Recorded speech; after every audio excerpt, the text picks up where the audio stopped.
Congratulations. Good luck at Nationals.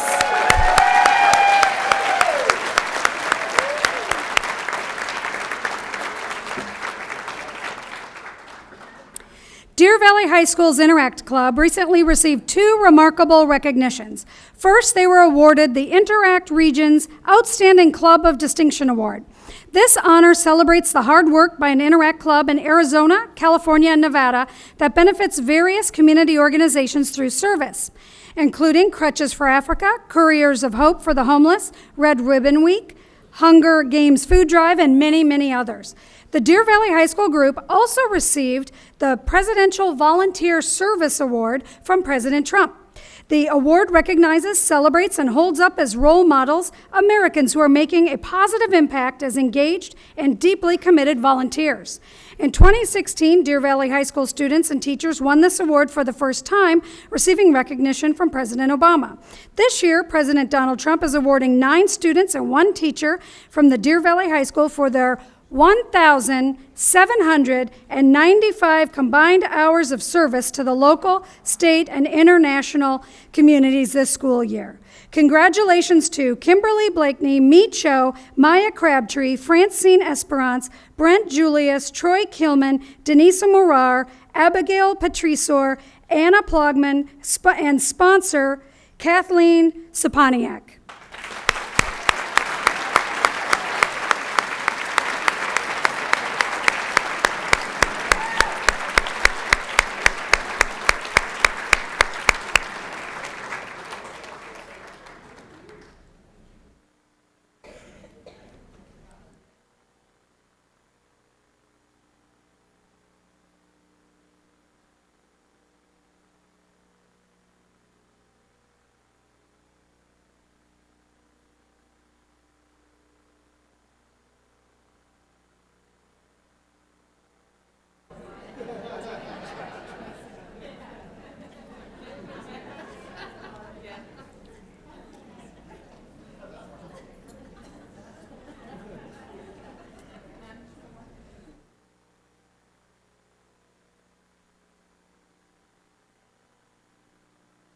Congratulations.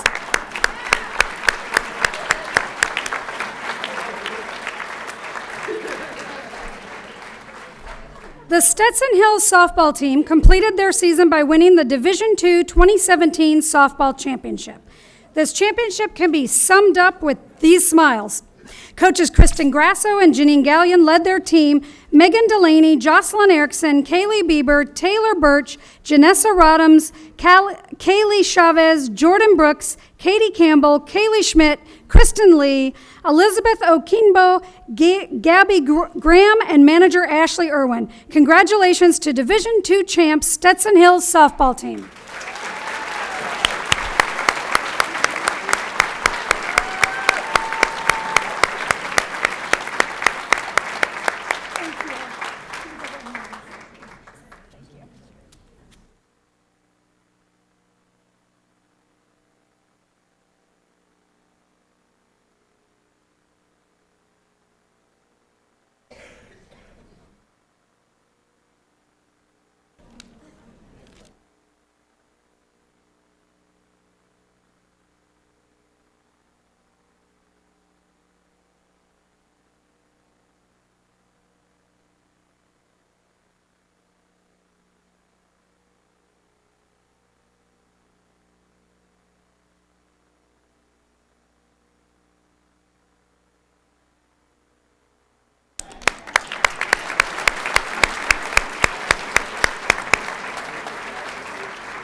From state championships to national championships, the Deer Valley High School cheer team, coached by Vicki Jones and Jessica Grigg, brought home their first national title in Palm at the USA Palm National Championships.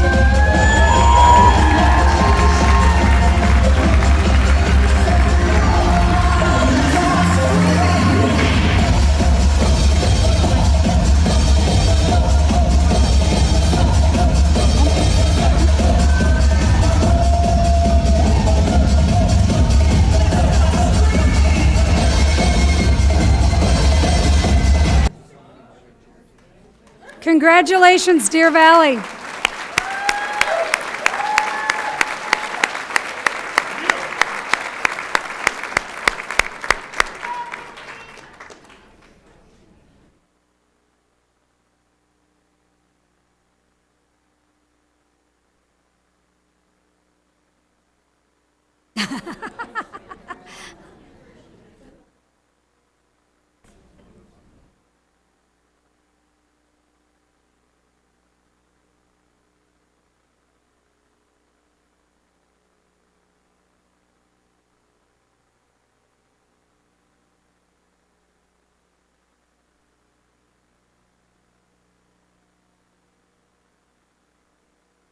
Aw.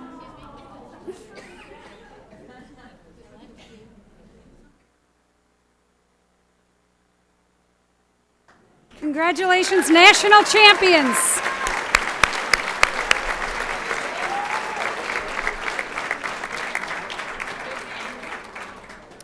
Six Diamond Canyon students are contest winners and newly published artists in the Music K8 magazine, an international publication that hosts a contest for more than 19,000 students every year. The winners from Diamond Canyon School are Grace Milligan, top finalist; Christiana DiPiazza, finalist; Anna Evans, finalist; Sherry Briskin, finalist; Hagen Harris, honorable mention; and Blake Kuehl, promising young artist, honorable mention. Congratulations to our newly published artists from Diamond Canyon.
We'll put the pictures up on Facebook and Twitter. It'll be a few weeks since it's the end of the school year. DVUSD.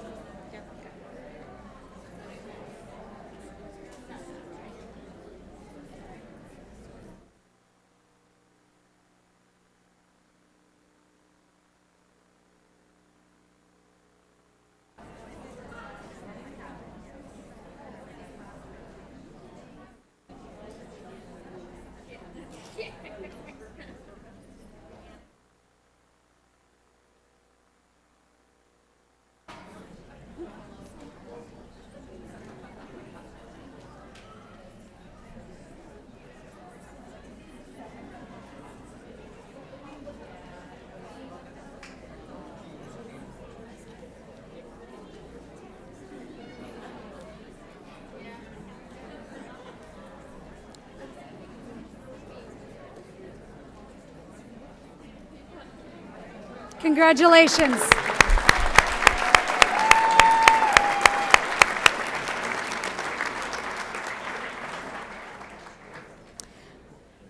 West Wing School received the 2017 A+ School of Excellence honor from the Arizona Educational Foundation, recognizing and celebrating outstanding schools in Arizona.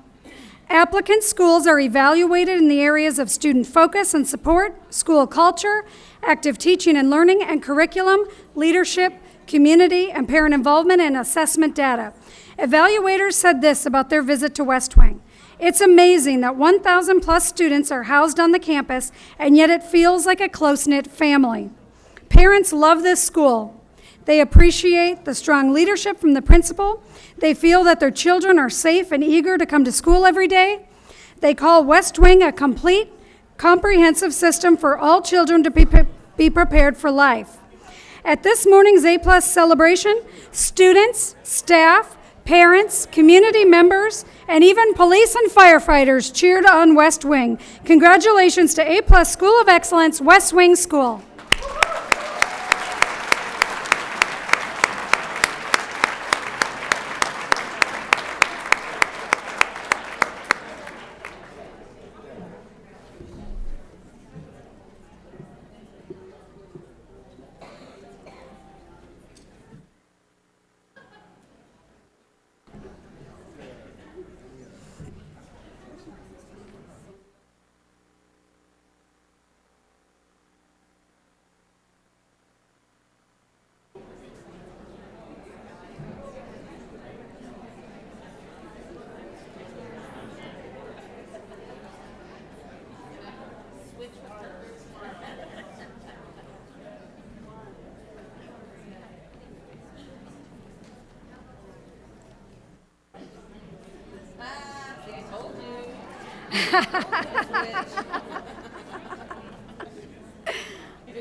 Congratulations. Congratulations. Congratulations.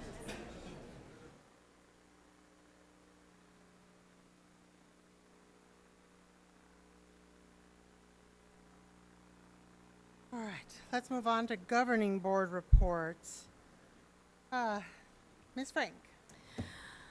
Well, I know we've already had a long evening, but I actually do have a report this time. And, I thought if I wore red tonight, I would stand out in a crowd, but apparently that is not the case. Everyone else had the same idea.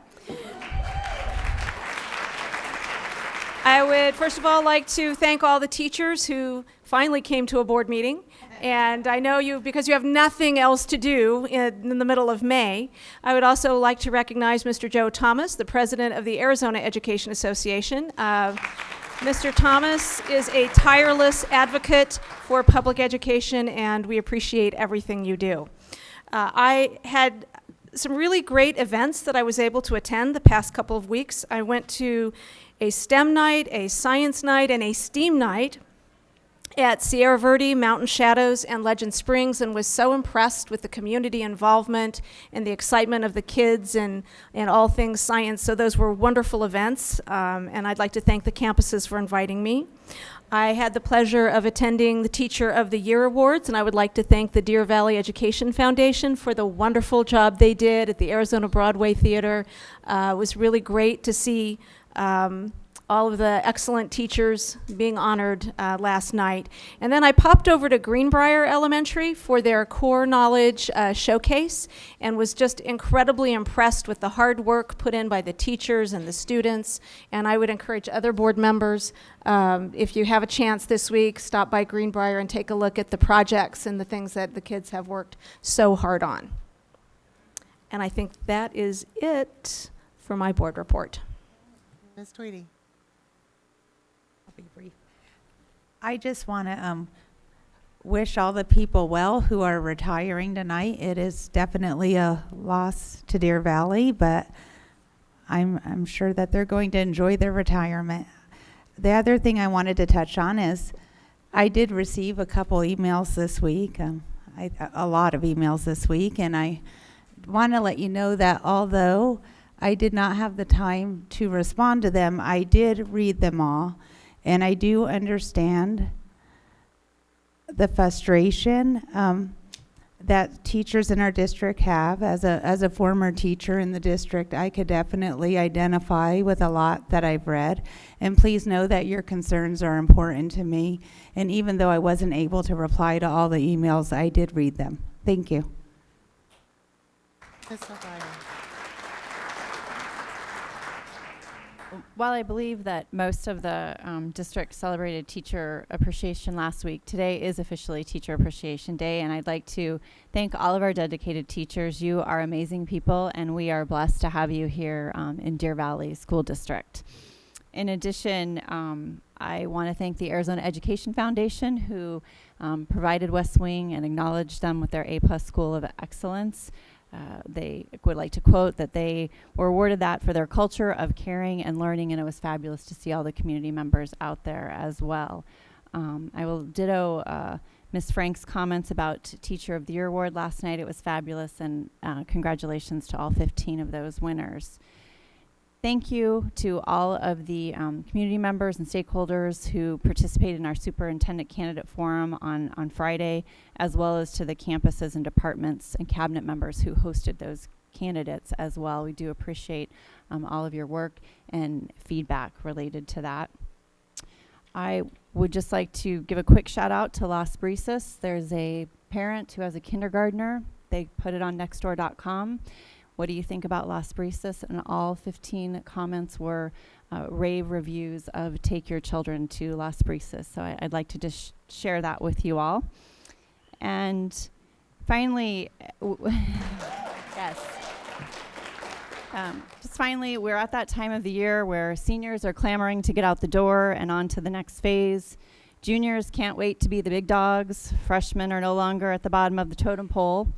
And all the other children are excited to be another year older. That is, except for all the children, no adults. There's a whole group of parents excited their kiddos will start kindergarten in a few short months. And it's just wonderful to see all the pictures of students attending proms, award ceremonies, and final choirs and bands and dance shows. So I want to thank all of our staff for all the extra blood, sweat, and tears during this very hectic season of celebrations, and hope that we end our school year on a very high note. Thank you. And Ms. Ordway. Okay, so they said like most of what I was going to say, other than in a succinct way, celebrate and our staff and students. I want you guys to finish strong, all of you, knowing that even though this is a couple of weeks left, we have so much work to get done.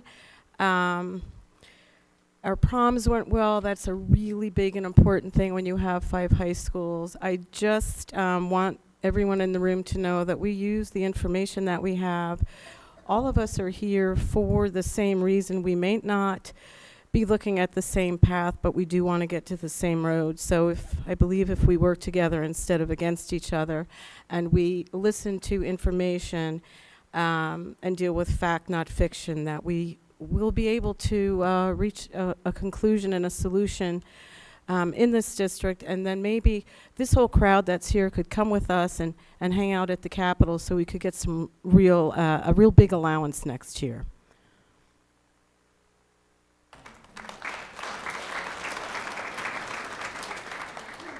The benefit to going last is I get to just say ditto, ditto, ditto, ditto.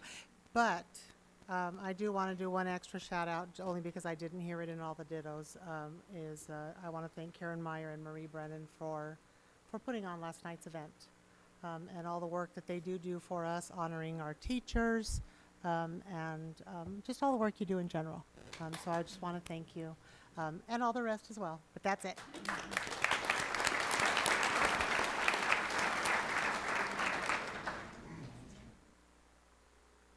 Yeah, that's a good point. I don't know if Dr. Weitenheimer just pointed. Anyone who received awards earlier and doesn't want to stay through the business part of the meeting, we forgot to let you go, but you're free to.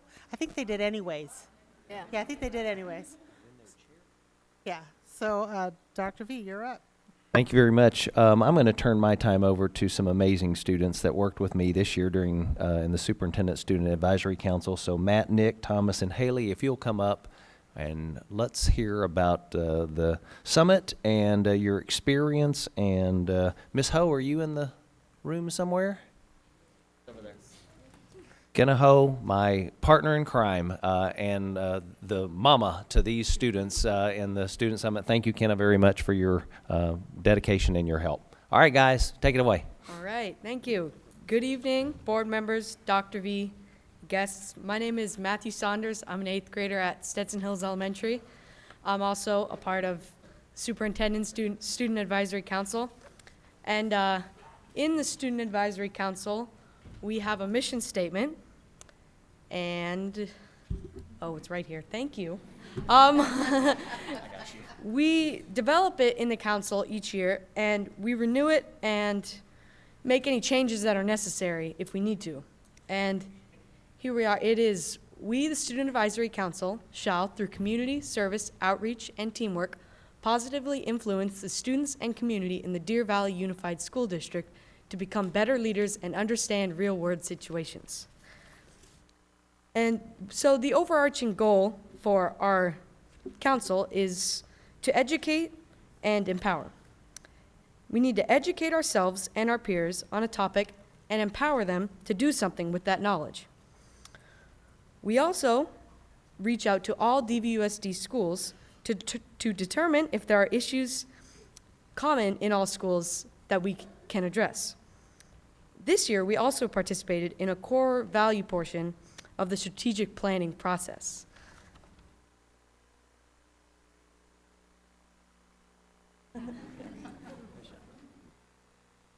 Hi everyone, my name is Nick. I go to Desert Sky Middle School. I'm an 8th grader right now. And also, like he said, I'm part of Superintendent Student Advisory Council, the longest title ever.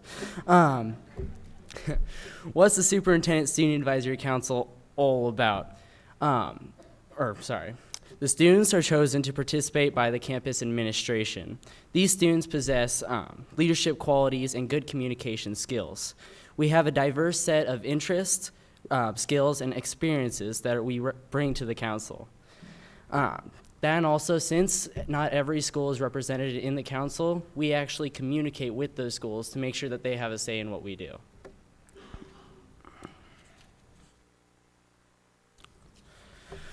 What the Student Advisory Council means to us. It is a huge deal in everything that happens for the summit and everything that happens there. All of this is just to go back and help the students excel and become better leaders and go back to their school and excel even farther. Teach other students there to become leaders themselves, just to spread everywhere.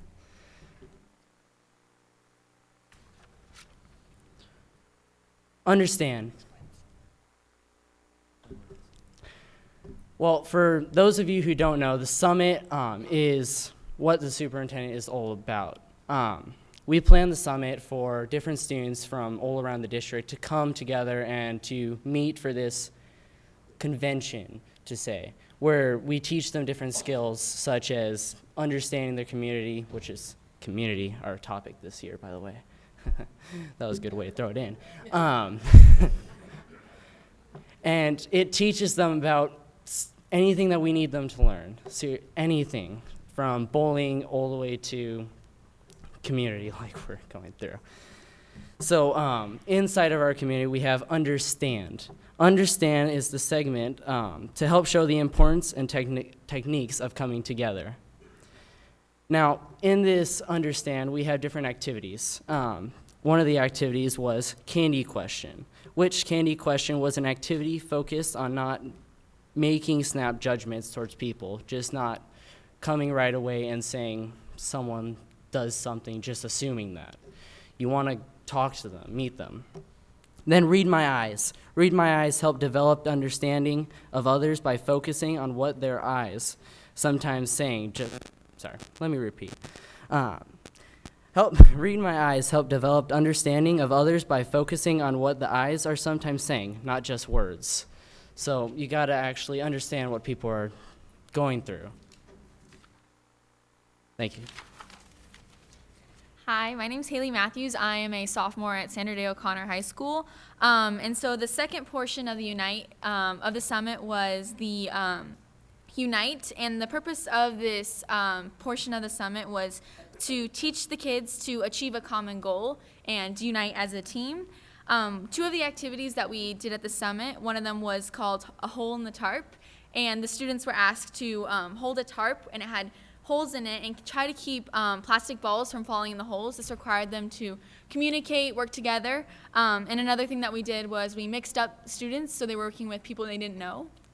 Another activity that we did was Get Your Groove On, which was kids were in groups and they each had a role as a member of a rock band, and they lip sync to a song, and they had to work through a process of determining who did what they were going to do during the song. So during our third section of the summit was Impact. The whole point of this was to teach the students to make sure that they were putting their plan into action and getting involved in the community.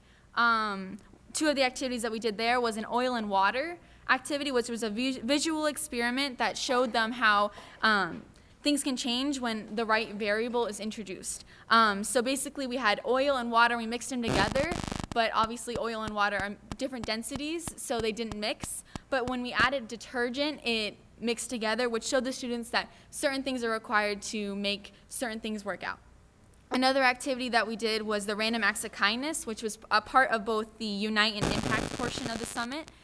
We felt it was important to show the importance of small acts of kindness and how they can add up to make something bigger. One of the examples of this was we put signs on the kids' backs, and they walked around and wrote compliments on each other's backs, which was really cool.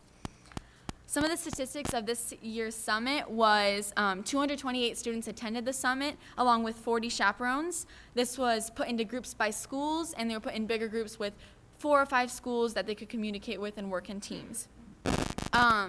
Currently, 20% of the schools have reported back with projects that they are taking back to their schools and implementing the idea of working with their community. One example of this, my school that I've been communicating with the entire year, West Wing, is doing a convention where they are using our activities to bring in incoming student council members.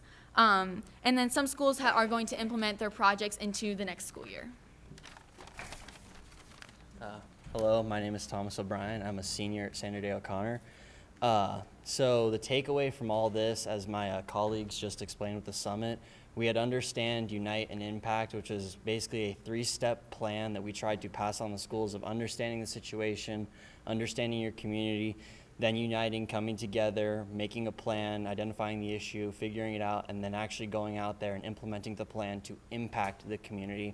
So that was behind it, and the catchphrase we came up for that one was ready, set, go. So that's what we also came up. So our takeaway also is that Haley just mentioned, these schools have planned to implement their activities next year, which was really our overall goal, that hopefully with what we taught them at this summit, that they will set up programs that will impact their schools not only next year, but the years that follow, so we develop a legacy to leave behind after we're gone. Since I'm a senior, I'm graduating, so this is my final 5th year doing this, so I'm very sad to be going, but I don't regret doing these 5 years at all. It was a great experience.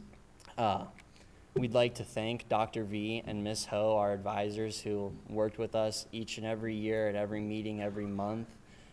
Ms. Ho, we'd like to invite you up to give you these flowers, because for some of you that do not know, Mrs. Ho is retiring, so she will not be with us next year, and Dr. V is retiring as well, so we're going to be very sad to see them go, but we are looking forward to working with our next 2 advisors, whoever that superintendent might be, and our person who will be taking over from Ms. Ho, Mrs. Jagernov.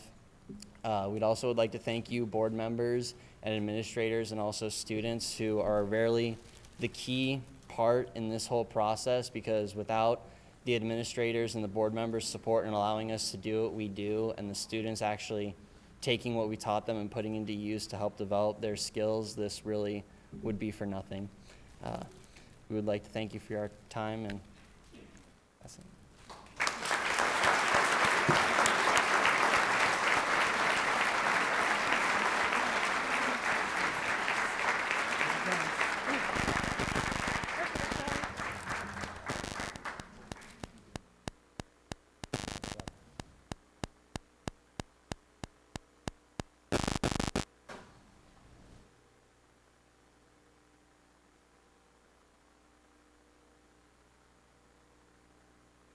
Could I have a point of personal privilege?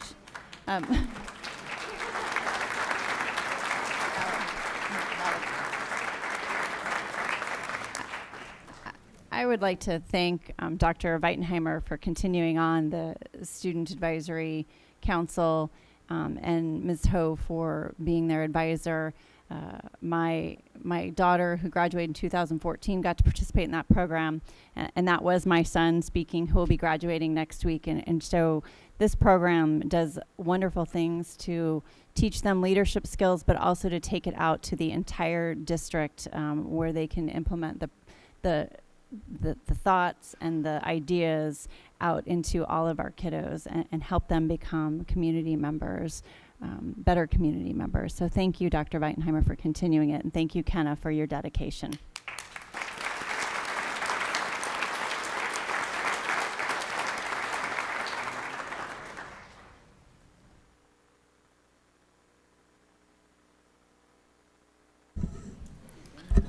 President Fisher, members of the board, Dr. Weitenheimer.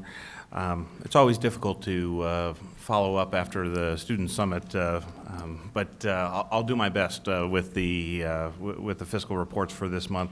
The good news, I'll start with good news, is that month over month, our projected carry forward with the budget revision that we spoke about during the public hearing did grow from about $880,000 last year in March to just over $1 million for April is what we're projecting in the M&O carry forward out of this year into next year.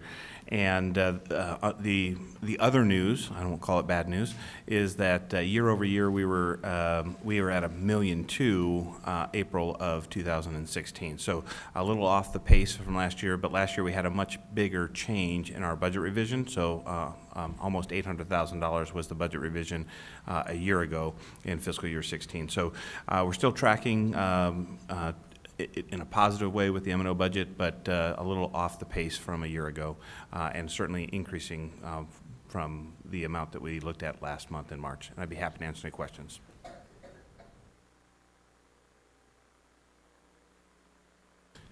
The second report is the student enrollment report. So through the, I believe it's the 162nd day, April 27th to be specific, about 220 students year over year is the decline, 0.6%. So tracking about the same, maybe a little bit better. We were at 0.7%, but around 200 students all year long is what we've realized. I'd be happy to answer any questions regarding the student enrollment report.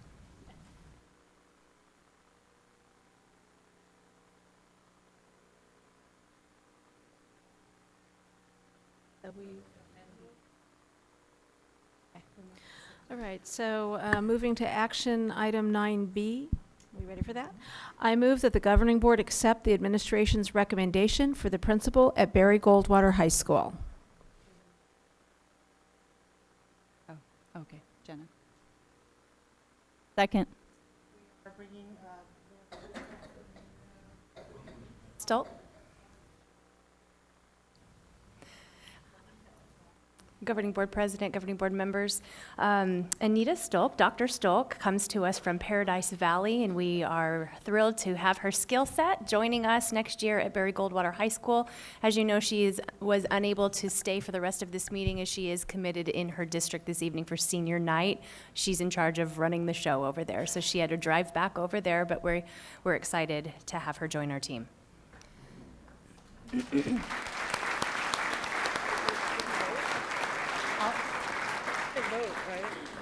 No, I know that. All those in favor? Aye. So it's kind of an awkward little clappy clap. Okay. All right, so moving on to action item 9D. I move that the governing board accept the administration's recommendation for the principal at Deer Valley Middle School. Second. Tonight, administration has brought forward Nikki Powell.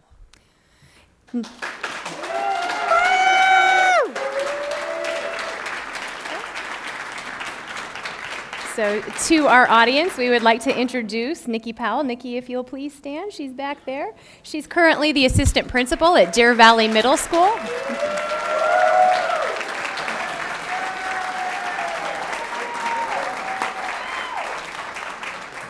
And again, we're excited to recommend her as the principal of Deer Valley Middle School.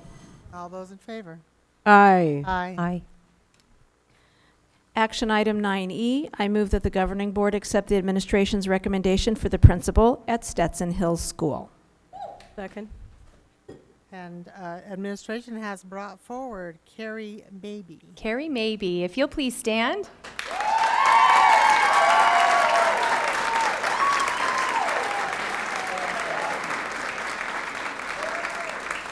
Carrie Mabey has been a longtime employee in Deer Valley, a teacher, instructional coach, assistant principal currently at West Wing, and we're proud to recommend her as the principal of Stetson Hills.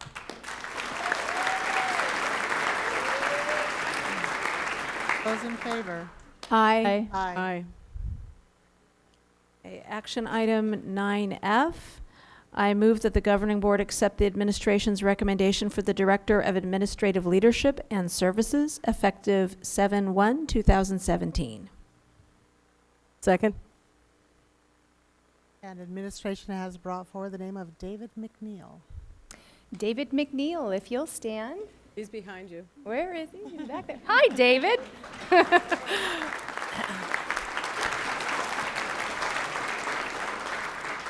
Dr. McNeil, also a longtime educator. We are blessed to be bringing him over to Deer Valley. He's currently in a similar position over in Scottsdale, and he will be responsible for coaching and leading principals in our district and also many other responsibilities, and we're thrilled to have him as part of our team.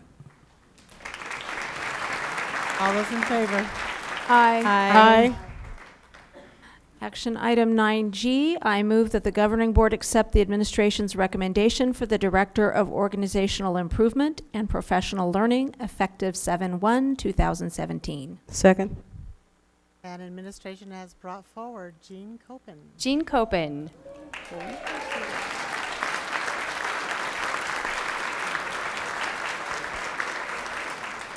Jean Copen, also a longtime employee in Deer Valley, a teacher, an EL teacher. She's been an assistant principal, a principal, and she also has worked at the district office manager of federal programs, manager of ALS, and now we recommend her as director of organization and improvement.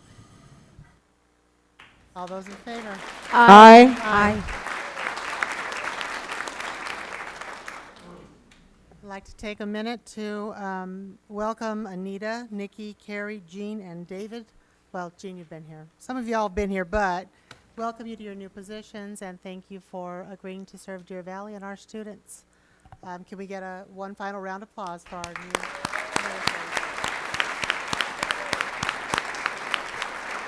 Kim, you're not going to suggest that they could leave, are you? I'm going to suggest that if you want to head out, you can go celebrate with your families. Thank you. We are your family now. Don't scare them off. Okay, so, old business, 7A. I move that the governing board accept the administration's recommendation to adopt the proposed motto, vision statement, mission statement, key strategic priorities, and core values as part of the Deer Valley Unified School District 2018-2023 strategic plan. Second. And there have been no changes since Cheryl Paul's presentation 2 weeks ago, and so we recommend them to you. Yay. All those in favor? Aye. Aye. Old business 7B. I move that the governing board accept the administration's recommendation to award the Sandra Day O'Connor High School Career and Technical Education Early Childhood Project, I should have taken a bigger breath before that, to Core Construction in the amount of $278,559. Second.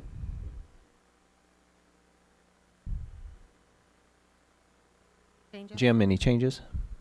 I'm sorry, President Fisher, members of the board, Dr. Weidenheimer, no changes other than the dollar amount from the preview. We had targeted $279,000 in the preview. The actual GMP came in just under that at $278,559, and we had the GMP when we did the preview. We just did some fine tuning to it, so it wasn't that close. It was just that we had 2 more weeks to clean up the GMP before bringing it to you. That's the only change. Are there any questions? So it's less. Plus, yes. Awesome. Any additional questions? No. All those in favor? Aye. Aye. Old business 7C, I move that the governing board accept the administration's recommendation to award the second phase of the school front entrance security improvements to Skyline Builders in the amount of $869,326. Second. Mr. Bagliarino, any changes? President Fisher, members of the board, Dr. Weidenheimer, this is a little bit of a change. As we mentioned during the preview, we knew that this was going to be a difficult budget to reach. We had originally targeted $800,000 of 2013 bond proceeds for this phase of our improvements. The actual GMP came in at $869,326. We still are recommending it for approval because we think these improvements will enhance the security significantly at our campuses. Again, this is being funded from the bond proceeds, and this is one of several phases that we expect to continue to improve our front office security. And I'd be happy to answer any questions. Ms. Tweedy? So is the money for the additional overage being paid for with bond funds too? President Fisher, Ms. Tweedy, yes. So the entire amount will be funded from the bond, and in which we will be forced to make some other adjustments to our bond plan, but we build into our plan, our annual plan, we build in some contingency, and so the first place we'll go to is we'll take the contingency in the plan to fund the full $869,000 for this project out of bond. Any additional? None, all those in favor? Aye. Aye.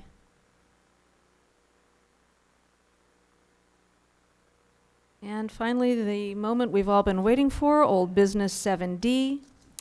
I move that the governing board accept the administration's recommendation to approve the negotiated solution team's salary recommendation for fiscal year 2017-18.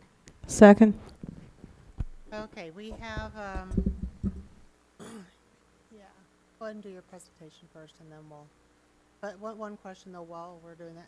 I have two individuals who didn't list it as 7D, but they're, so Kelly Fisher and Molly, I'm assuming that is for this item. Okay. Yeah. So Kelly and Molly, you're for this item. Okay. Mr. Megarino. President Fisher, members of the board, Dr. Weidenheimer. So I want to give some recognition to our negotiated solutions team. It's not an easy task to do the work of this group. It is representative of the three recognized groups, our certified group, our classified group, and our building leadership team. We have some administrators that sit on that as well, including myself. We had shared a preview of a salary recommendation to you at the last meeting that we had. It has been revised, so you have the presentation in front of you, but it was just revised several hours ago because the NST met this afternoon at 4 o'clock. There are some substantial changes to it, and I intend to go through them so that everybody will understand what it is that we are proposing at this point in time. I did want to note that this is the last meeting that we have with the governing board before, at least the last scheduled meeting at this point in time, before the end of the school year. We are poised to be able to issue appointments for our classified group and revise the contracts for our certified group pending the outcome of this with the governing board this evening. And I'm pleased to announce that the negotiated solutions team actually did agree to the revisions to this salary recommendation. So let me share with you what those are in detail. This remained unchanged, that we would fund the professional growth that was earned per the approved language. That did not change from the preview. Where we started to see a change is in the actual salary increases, and the certified increase, a 1% salary increase out of our M&O funds, and it'll be 100% as a percentage increase. The language does read that each employee group can designate how they want their share of the proceeds to be distributed, either in a flat raise or a percentage raise is typically what we see. In this case, the certified group asked that their increase be a percentage increase. So 1% out of M&O funds. There's some additional money as well, and we'll get to that. We did change the certified teaching starting pay. Was originally proposed as we presented this initially at $36,000, so that there wouldn't be any compression. We adjusted that downward to $35,500, and therefore there's no need to make any adjustments to deal with compression. So everybody will receive 1% out of the M&O funds amongst the certified staff. The classified staff, it's a 1% salary increase. This remained unchanged. The only thing that's clarified here is the flat increase will be added to the starting wages. So just for the benefit of those in the audience, anybody that's making $10.40 an hour or less will not receive any portion of this 1% because they're scheduled to receive the required Prop 206 minimum wage increase on January 1st of 2018. Anybody that's making $10.40 would get 1%, which would then take them over the $10.50 minimum wage that will be required in January. For those between $10.40 and $12, it's a 1% increase, in which half of it is in a percentage increase and half of it will be a fixed amount to their hourly wage, in this case 7 cents. per hour. And for those making more than $12, to deal with compression that will be caused due to Prop 206, or at least to start to address it, the amount of money that would have been generated from those employees that are making $10.40 or less gets applied to the $12 and more. So it's a 1.1% increase for that group, which is 9 cents and 0.5% for that particular group. And the reason for that is those that were making between $10 and $10.40, that increase was already part of our budget plan, the $150,000 required to make that change, because we knew that was a requirement going in. So we just took the dollars that would have gone to that group, instead of giving them a small 1% salary increase and then making another change to deal with the compression of moving everybody up, because minimum wage will go to $12 and then be adjusted by inflation thereafter. We're trying to at least address it initially. We will need to come back and revisit that over the years, but this at least makes an attempt at it. The administrative increase is also 1%, in which 50% of it would be a flat dollar increase of $360, and then 0.5% would be in a percentage increase. Again, no change to this as well, other than clarification that the flat dollar amount will be added to the salary, starting salary for each range within the admin exempt group. This is where things changed, I'll just say dramatically. So the classroom site fund will be increasing the allocation for next year, and that will generate a 0.32% increase for our employees that qualify for the classroom site fund or are eligible for those dollars. In addition to that 0.32%, we're also proposing to use more of the classroom site fund menu money to increase that to a 0.5% raise. So for our teaching staff, what we're talking about is their salary increase net amount would be 1.5%. 0.5% of that will be coming from the classroom site fund. 0.32% of that is from the increase that we're realizing in the classroom site fund. 0.18 of it is the district share of the menu money, increasing that percentage to our teachers that we previously used for district-based initiatives. And there's also some one-time classroom site fund money that we're talking about giving in an absolute dollar amount of $115 per eligible employee. That would be paid in conjunction with their performance pay at the end of the year. That's due to the fact that the allocation that the Joint Legislative Budget Committee, or JLBC, issued has some additional dollars that are specific to just next year and are not scheduled to continue beyond that. So instead of adding it into the salary like the rest of this proposal, that would be a one-time payment. And then lastly, the hard-to-fill addenda for the 7th and 8th grade math and science positions would also be funded out of the classroom site fund menu monies. That was about $205,000. It's actually $2,000 per FTE for each of those positions. That would make those positions consistent with what we're doing at the high school level, so as to not create a discouragement to teach in the 7th and 8th grade for those that might be qualified to teach both at the junior high level or at the high school level. And then finally, this is a change, Section D, in which all the certified employees on the other professional salary schedule would have their performance pay established at either 2% of their base pay or $1,250 per their FTE, whichever was greater. This is an attempt to more closely align the performance pay to the teachers. I mean, it's a long way away from the amount, just to put it in perspective, at $1,250. Currently, the teachers are scheduled to receive just over $2,200 in their performance pay. But this would provide an increase to those that were once eligible to receive classroom site fund performance pay, but since the Court of Appeals ruling, are no longer eligible. So these are our counselors, OT, PT, speech, psychologists, those positions. So that's a change from what we originally previewed to you that we were able to agree to this afternoon.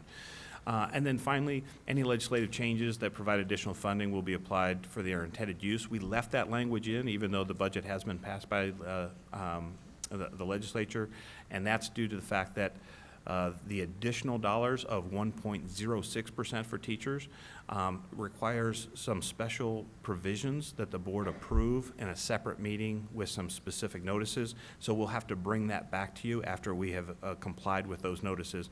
And so, in effect, our teachers will be receiving 1.5% as a result of this recommendation, plus 1.06% in what we're projecting that would be a stipend that we would pay to the teachers, since the amount, that additional 1.06% is, I want to use the word guaranteed, is established for the next 2 years. That's what I'm going to say. I don't know if there is any continuation that we can count on beyond that. We've also used in the past language about any unforeseen things that might happen with our budget, that we would reconvene the negotiated solutions team to be able to make any decisions. And we set that threshold at $300,000 because that's about 0.25% raise if we put it into salary dollars equivalency. And so that we felt that that was significant enough to bring the negotiated solutions team back together to make any decisions if we were able to discover that we had a windfall somewhere. And then the last thing that was added was just an endorsement of the employee reclassifications. And we understand that that decision is actually going to be part of the budget process as we start to develop the budget process.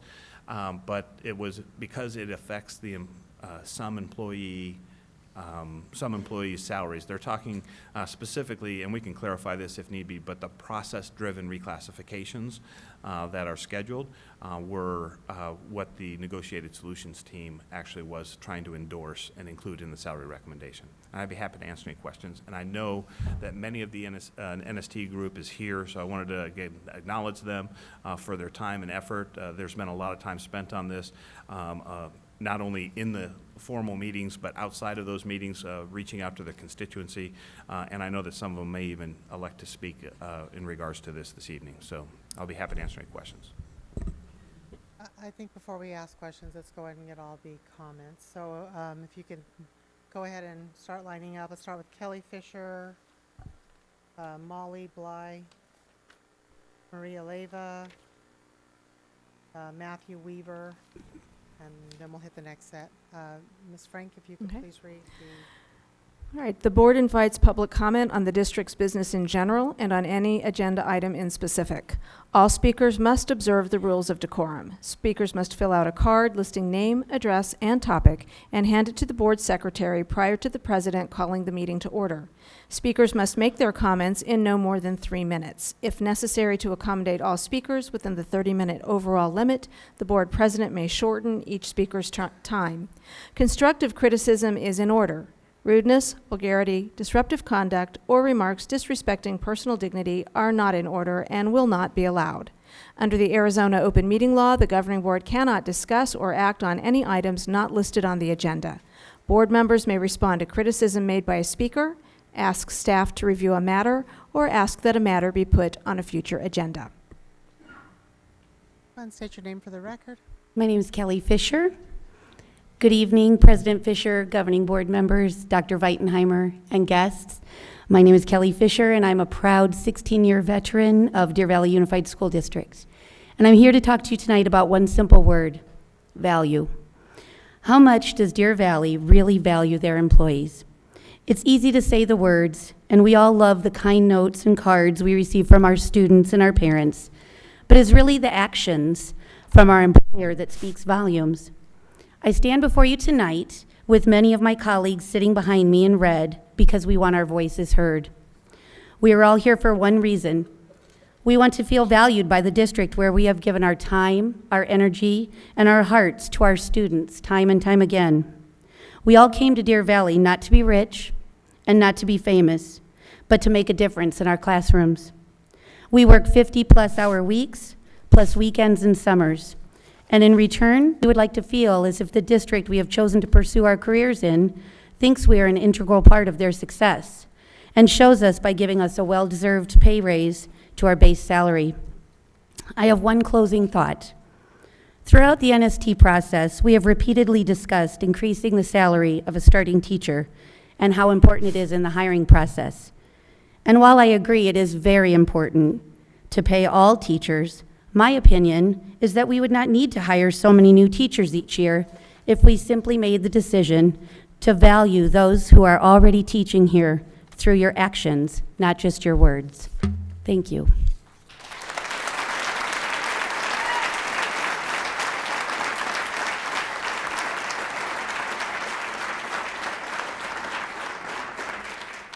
We will not make it through all these comments if we're going to clap long time between each of them. So if we can clap for everybody at the end, that would be great. Just please state your name for the record. My name's Molly Bly. Thank you for listening, board members. As a teacher for over 13 years, I'm used to giving up my family time for work. Science nights, band concerts, meet the teacher night. But tonight is different. Today's my birthday. And here I am, not with my 4-year-old and my 7-year-old boys. It's my birthday, and here's yet another night that I am not with my family. And it saddens me that I have to be here just to beg to be paid fairly. Your proposal saddens me. Why punish veteran teachers that have been told no for years? No raises, no funds, just no. This has to stop. Stop making teachers jump through hoops to get the pay that is allocated for them. Do documentation logs measure quality of teaching? Do artifacts demonstrate all of my professional knowledge? Do SLOs show all my students' growth behaviorally and academically? Are you afraid that if you pay us what we truly deserve, we won't work hard? The better you treat your employees, the more they are willing to do. Any great employer knows this. And every teacher here goes above and beyond for their students. When I meet a 20-year-old who is a manager at a Vans shoe store, making more than me, a highly qualified, trained, educated teacher with 14 years experience, there is a problem, and this has to stop. We need to be treated as educated professionals, and we need to be paid accordingly. Thank you.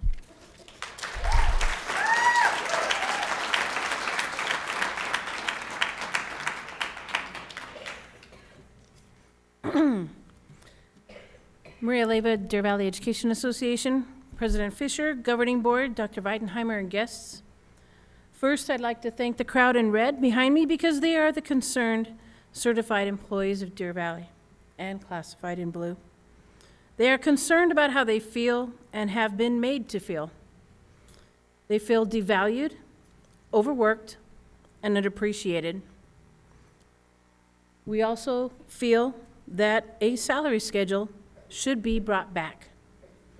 When Deer Valley had a salary schedule, the first priority of the M&O budget was to fund employee salaries. According to the annual financial reports from 2002 to 2007, up to 42% of the entire M&O budget was spent on employee salaries. As of the AFR of 2016, that percentage has dropped to 34%, a loss of 8% of the total M&O budget.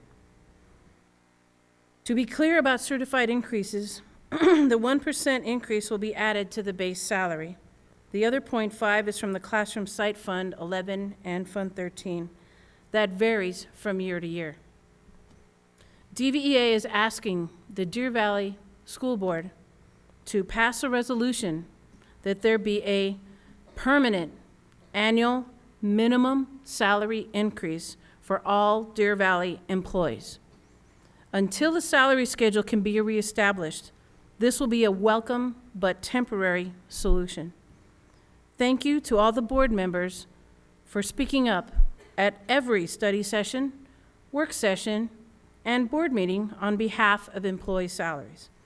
Finally, please value your employees as much as we value the students of Deer Valley. Thank you.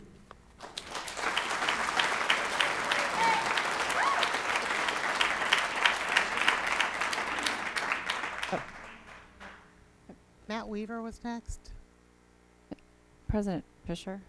Yes. A procedure question. Yes. If I have questions, since this is an agenda item, do I hold them until all comments are made? If I have a question for a speaker? But however the board prefers. We don't I'll- have to, I'll- we don't have I'll to wait wait. to the If end, you that's would fine. like, we I'll wait, could. I was just curious. It would be better if we kept it all together, though. I think she has a question for a specific speaker.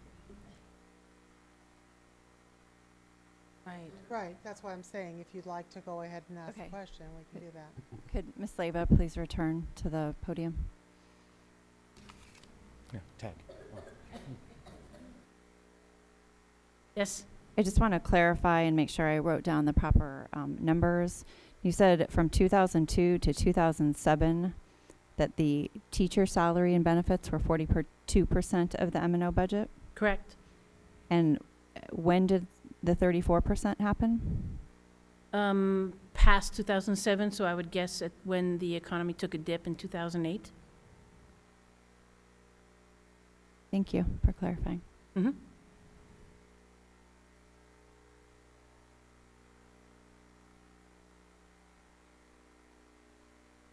State your name for the record. Good evening. My name is Matthew Weaver. I am a family and consumer science teacher at Deer Valley Middle School. I have been teaching for 20 years, 12 in Arizona, but this is my first year in the district. I want to thank the NST for their hard work for a difficult job, but I'm here because there is a problem. When I came to this district, because I was told it was a wonderful district, I had to take a 20% pay cut. I went from being able to have a good life to barely scraping by. I learned how to live off of oatmeal. I haven't contributed to my retirement fund, and I got to tell my kids that, I'm sorry, we can't do Christmas this year. I'm 44 years old, and my mother has to send me grocery money from Pennsylvania. But that's the problem. Deer Valley and Arizona have the same situation. You're not paying teachers well enough. Other districts are able to do this, but this is your crisis. Not professional development, not AZ merit testing funding, but keeping your teachers. I was once taught that education happens when teachers teach. If they're not in the classroom, nothing happens. There is no learning. I know that this place values learning. Over the past year, I have seen it. I've seen the dedication from all of us. It all matters to us. I also know that in Arizona, there are people who do not value education. They happen to be at the Capitol building. They would very happily bury all of us. Please, remember your teachers and be better than that.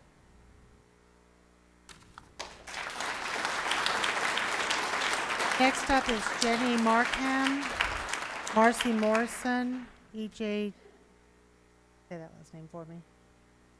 Okay, Jamgard, Vicki Jones, and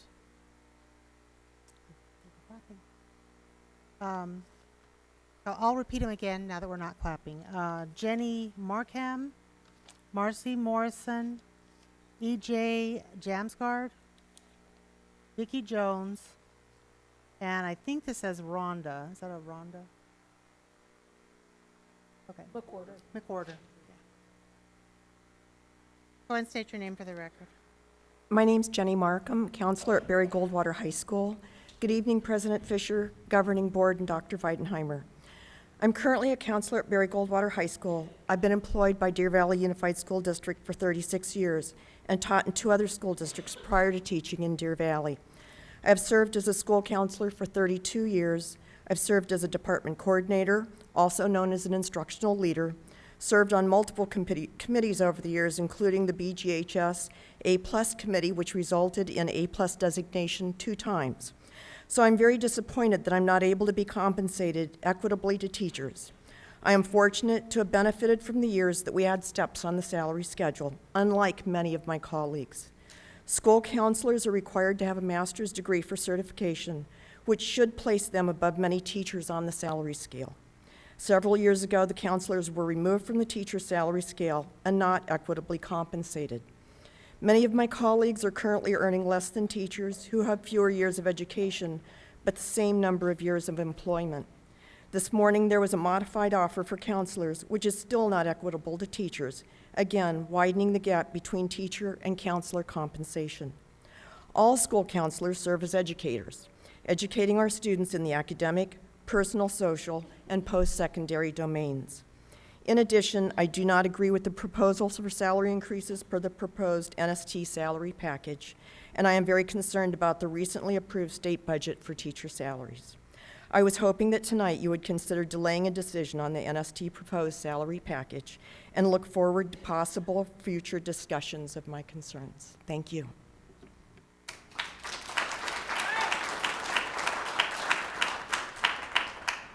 State your name for the record, please. Hi, I'm Marcy Morrison. Good evening, President Fisher, Governing Board, and Dr. V. I'll be going on my 30th year working as a school social worker and my 6th year as a school social worker at Barry Goldwater High School. Not only do I have my licensed clinical social work certification and I'm accredited certified social worker, I'm also a social work diplomat, the highest honor a social worker can obtain, and all of which are national certifications.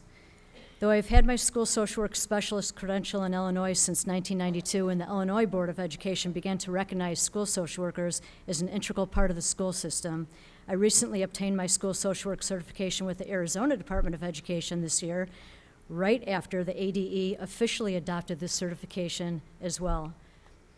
They realized that we're not just social workers, and I don't consider myself just a social worker. I am a school social worker, and I've taken classes and specialized in school social work. I'm really hoping that all of you reviewed my detailed email request that I sent after I spoke at the March 16th board meeting. The major highlight of my email included to help place school social workers in the appropriate category for base pay. School social workers need an MSW for their position. The 2-year MSW program that I was a part of, it was a full year in a school setting, along with completing another internship during our first year of graduate school. School social workers go through the same rigorous schooling and are certified specialists just like psychologists, speech pathologists, OTs, PTs. We, along with the academic counselors, are all specialized discipline that help keep students in school and help their well-being and academic functioning to make them successful in school and in life. Due to being in the Zero Club last year, I happened to stumble across the certified hiring schedule, Appendix B, and other professional staff comparison, which I've never noticed before. Master's level school social workers are in the same pay scale category as psychologists, intern bachelors, and school nurse bachelors. The master's level social worker base pay is less than the starting certified base pay for the bachelor level teacher for the district, and much less than the colleagues that I spoke about earlier. Since there are only 2 school social workers in our district, we don't have a very strong voice. Not as much as our non-certified teacher colleagues, and certainly not as much as our certified teachers. So I'm strongly encouraging you to reconsider the starting base pay category at an equitable salary scale. I thank you very much for your consideration.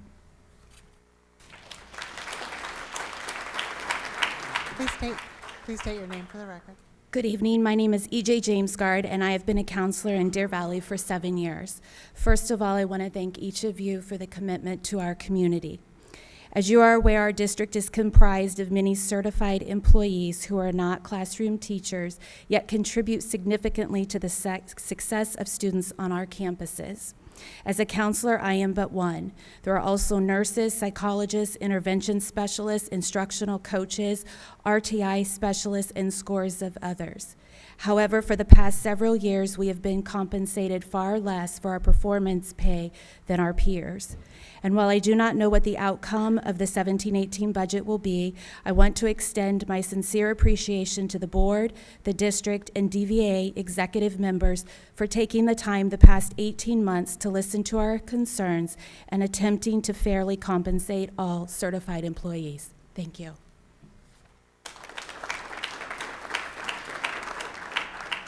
State your name for the record. Yes. State your name for the record. Okay. I'm Rhonda McWhorter from Barry Goldwater High School, and this is my 28th year in service to the Deer Valley School District. And I would like to say thank you to the board and especially to our NST. I know there have been some revisions. I was trying to process those quickly before coming up to speak tonight. I would like to say that I just wanted to put the voice of the teachers behind our negotiating team, and also to say that we teachers are also behind our counselors and our social worker, and they're being justly compensated as well. And that's it. Thank you. Thank you.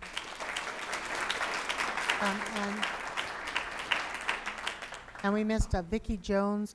Did she leave, or did she decide? She did leave. Okay. Okay. I didn't want to miss someone in there. Okay.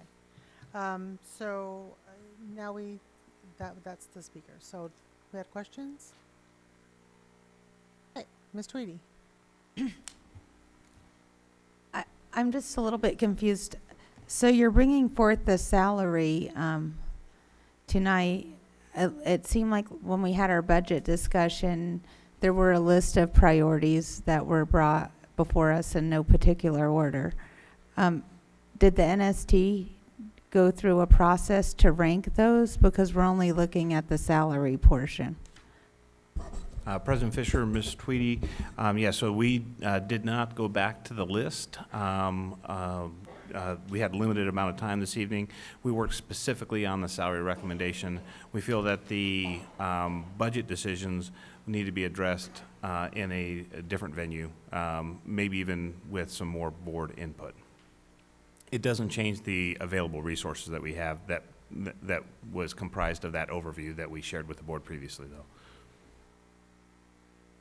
We still have a budget deficit. So to paint the picture, we'll be taking 2 years worth of student declining impact on our budget in 1 year, next year, because of current year funding.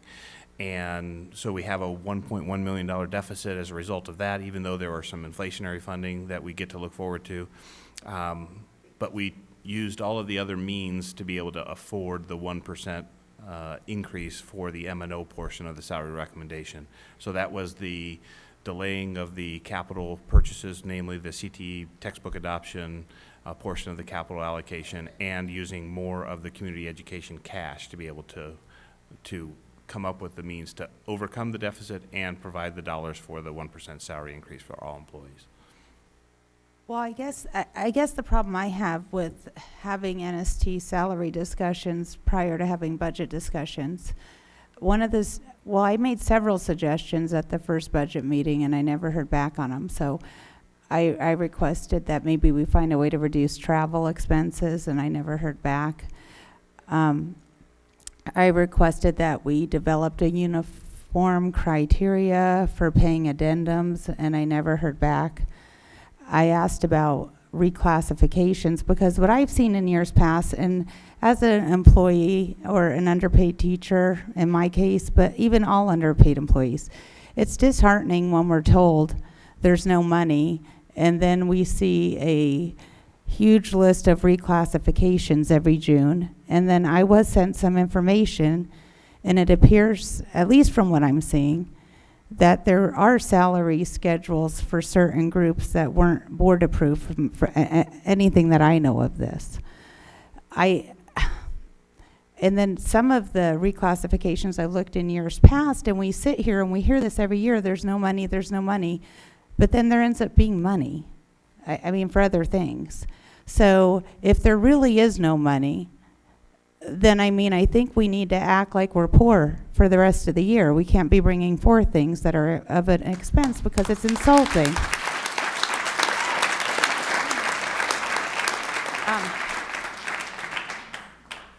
So, that as when I worked here, even last year, we sat here, we had a similar conversation. We had no money. We had so many reclassifications in June. I sat on a facility usage committee, and we had plans that maybe we could afford to renovate and build an elaborate preschool, and we can't afford to pay people. And that just doesn't work for me. So if you're really saying at the budget we're not having money, then I wouldn't anticipate having these things brought forward, because it is insulting to employees, and we need to start valuing people and not things.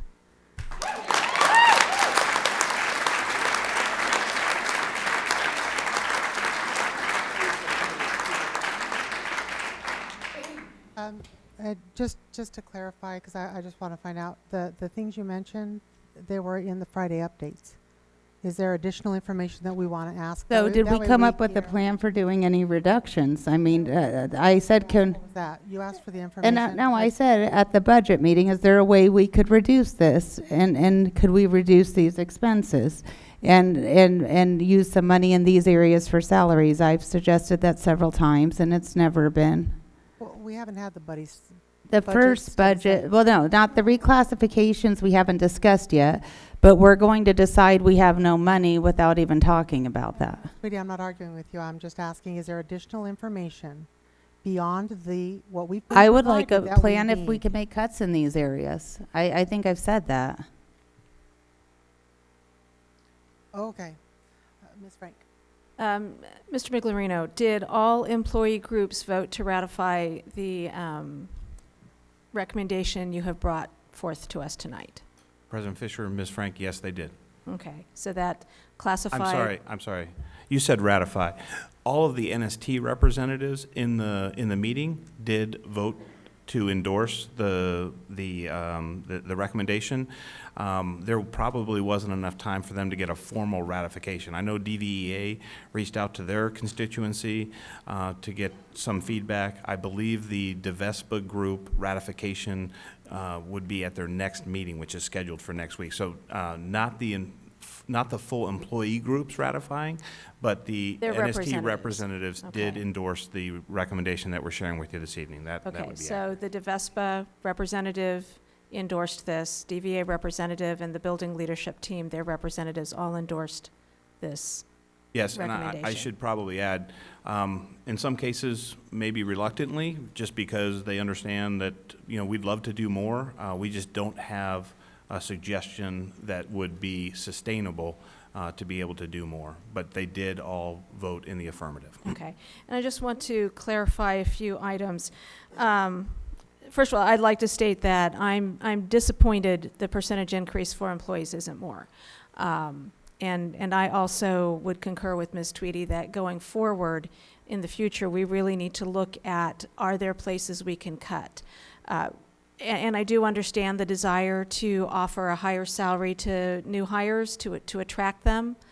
But here's the issue. When I look at this, and it's a 1.5% increase, so 1% is coming from M&O funds, and that's being added to the base pay.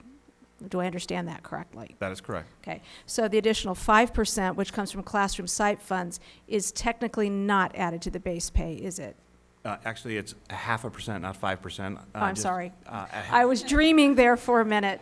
I was hoping you wouldn't notice, Mr. Miglerino, I thought you were trying to trick me into agreeing to that. You were too smart for me. The 0.5%. The 0.5%. It Thank you actually for correcting is me. attached to their salary. It would be a salary increase, so their Okay. base salary will change. Okay. But as the point that I think Ms. Leyva made, the classroom site fund is volatile, right? It's based on sales tax, so it can go up, it can go down, and that's the way. Right, because I recall at least 2 years when I was a Deer Valley employee that we sustained salary cuts 2 years in a row, and we were told, well, the district's not cutting you, it's because of classroom site funds. So I think we really need to differentiate that the district is offering teachers the 1%, the 0.5%, I stand corrected, is coming from classroom site funds, so that people understand that that can go up and down like the stock market. I think going forward, we do not want to be giving people pay cuts again. I think everybody understood during the recession that there was a recession. I don't recall personally going to a board meeting dressed in red to argue about that. But the economy's recovered, and so we're going to have to figure out how we can sustain that 0.5% so that we're not giving people a cut in a year from now. Also, it's my understanding, and since I'm not ready to retire, maybe Dr. V can fill me in on this. The reason why I believe employees feel it's so important to raise that base pay, isn't your retirement, the amount you receive at retirement, based on your 3 highest years of your base pay? President Fisher, Sorry. Ms. Frank, it varies based on when you were hired, but essentially that's correct. But it's total compensation, so it would include all of the pay, but would exclude any accumulated leave that you may have also paid out at the end, Okay. in terms of converted to value. But it depends. If you were, and not to get too technical, but if you were Right. hired before 1984, you can add accumulated leave into your allocation. But most people that were hired before 1984 are retired at this point. Okay. So just to put it really simply, the higher your base pay, the more money you can expect to receive when you get your pension check. Is that The higher your total compensation. your total compensation? So if your base salary were higher, then your total compensation would be higher, is the point I'm getting at. Right. So we have the challenge of attracting new hires, so we want to keep that salary higher. But I do know teachers who have left Deer Valley, experienced teachers, veteran teachers, and went to other districts because they said, I'm going to retire in 3 years. I can do anything for 3 years. I'll go to Phoenix Union. I'll go to Alhambra because I can get my total compensation up, and I will have more money when I retire. So this is something we really need to consider going forward. As we're looking at the budget, as we're looking at future salary increases, that not only do we want to attract new people, but we don't want to attract them, spend all the money to train them, and then lose them. That's sort of a hidden cost that I think doesn't show up on a balance sheet, but it's there. I would like to say thank you to all of the representatives of the employee groups. I know you put in many, many hours on the negotiating solutions team. I'd like to thank Mr. Miglerino. I know it's a thankless job, and I am glad that all employee groups endorsed this, because I personally would not vote to support a recommendation brought to the board that was not endorsed by the employee groups. I think that's all I have for now. Want to go before me or after, or did you have a question? I have several, but Okay. I'm happy to go after you. Okay, if you don't mind, thank you. Just because I know there's a lot of hype and a lot of everybody, and I understand because I do support our teachers and all of our employees, and I know I get annoyed with the class. I'm not annoyed. I just don't want you to sit here all night. I want to be able to get through, because I want your words heard, not your hands. So, with that being said, my questions are just clarifying, because I know that we had one agreement, and we got a lot of emails, and there was a lot of people that were upset about certain things. So I want to clarify so that we know that those have been changed, and make sure we're not voting on something different than what we're voting on. Okay, so the comments that I heard, we had concern about the first year and the new teachers getting paid more than our current or in our seasoned teachers. We dealt with that issue, correct? So we're going to compensate the same, and then we're going to be adding. So we're not going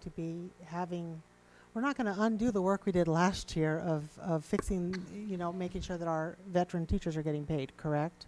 President Fisher, that is correct. So the initial proposal that we shared with you in order to deal with compression did cause a increase to second and third year teachers greater than what was being offered to other employees. So we did hear that was objectionable to the teachers. So it was 3.1% for a second year teacher when a veteran teacher was only receiving 1.32%. So this gets corrected with the recommendation that we share with you this evening. Everybody gets 1.5%. Okay, so that's been fixed. The next thing that I heard,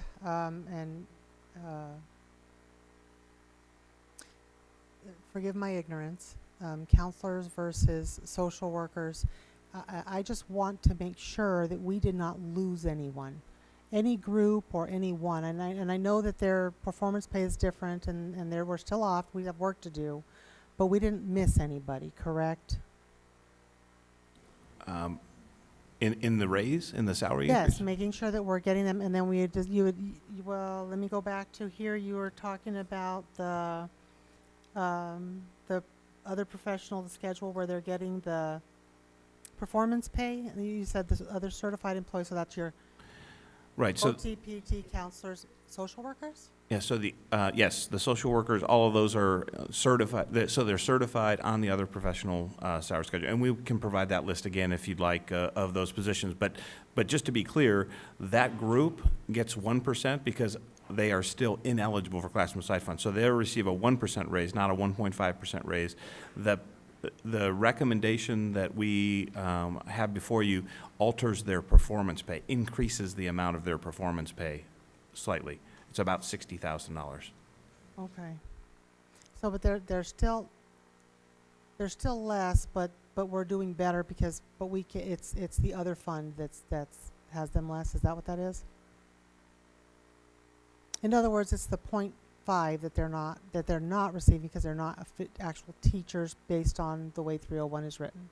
That is correct, President Okay, Fisher. So they okay. still, they would receive 1% salary increase, as would every other non-classroom site fund eligible employee in the district. Okay.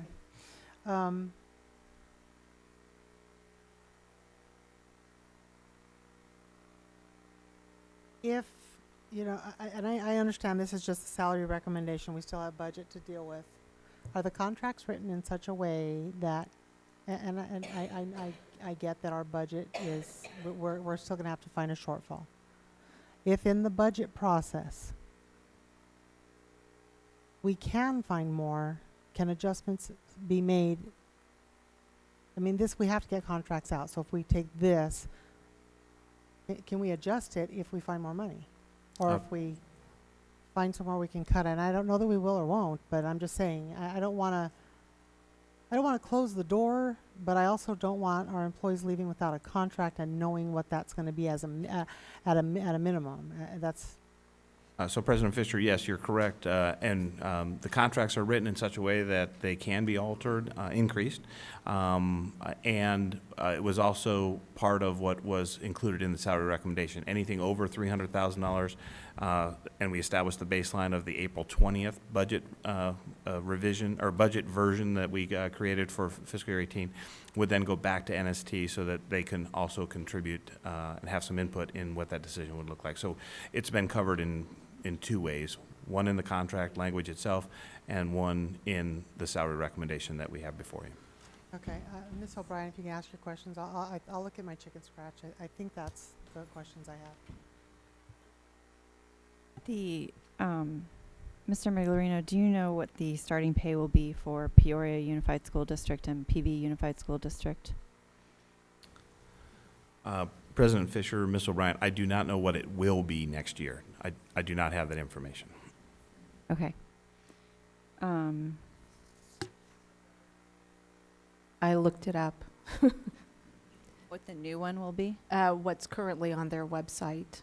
No, I want to know what's going to be the starting pay salary for the year coming up, because currently they're, I believe, one of them is at 35,000 and we're at 35,100 for this year. Right. Right. And I know that they have both they've already made their decisions about what their starting pay is for next year. And so I would like to know that information because I do think that it is important. It does not lessen the importance of our veteran teachers receiving a salary. I did in the many emails, and I do appreciate everybody sending those emails, but I will say that a couple of them did address the fact that there have been teachers who are already taking positions in other districts that have established their starting pay at a higher rate than ours is because of that pay. So that is something to be considered in making our determination going forward, that we are competitive with the districts that we are closest to.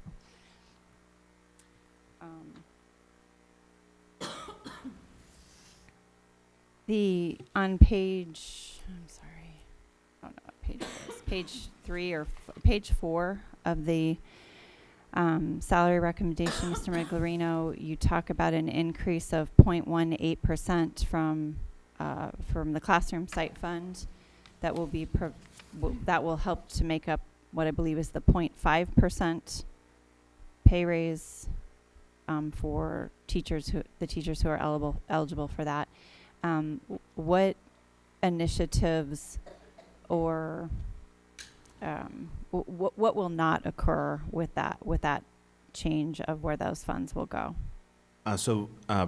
President Fisher, Ms. O'Brien, both of those items that are listed on that page, so I'm reading from CII 1 and 2, are roughly just under $400,000 combined. 355,000, I think, is the number that comes to my mind. We would increase the amount of Fund 13, the menu money of Classroom Site Fund, that would be directly related to teacher salaries.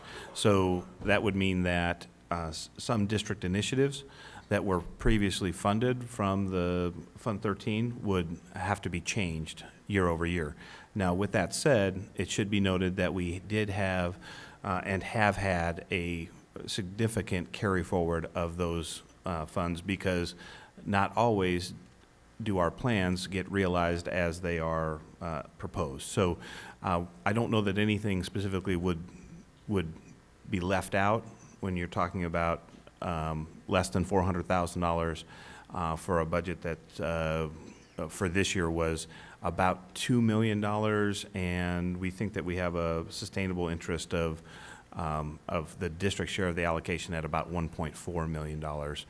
So we do know we have to scale back some of those initiatives. They're one-time initiatives that are included in those dollar amounts. So I don't know that there's anything that we can't manage as a district. Okay, thank you very much. And I just, as some clarifying comments, the classroom site fund money, which is realized due to the sales tax, our district money, which we get from the Arizona State Governor and House of Representatives, we don't make up that number, the 5 governing board members up here, nor does the superintendent. And the fact of the matter is that we don't receive the same amount of money per student as a Phoenix Union High School district or an Alhambra district, because of the way funds are allocated on two districts. Not every student is worth the same dollar amount in Arizona.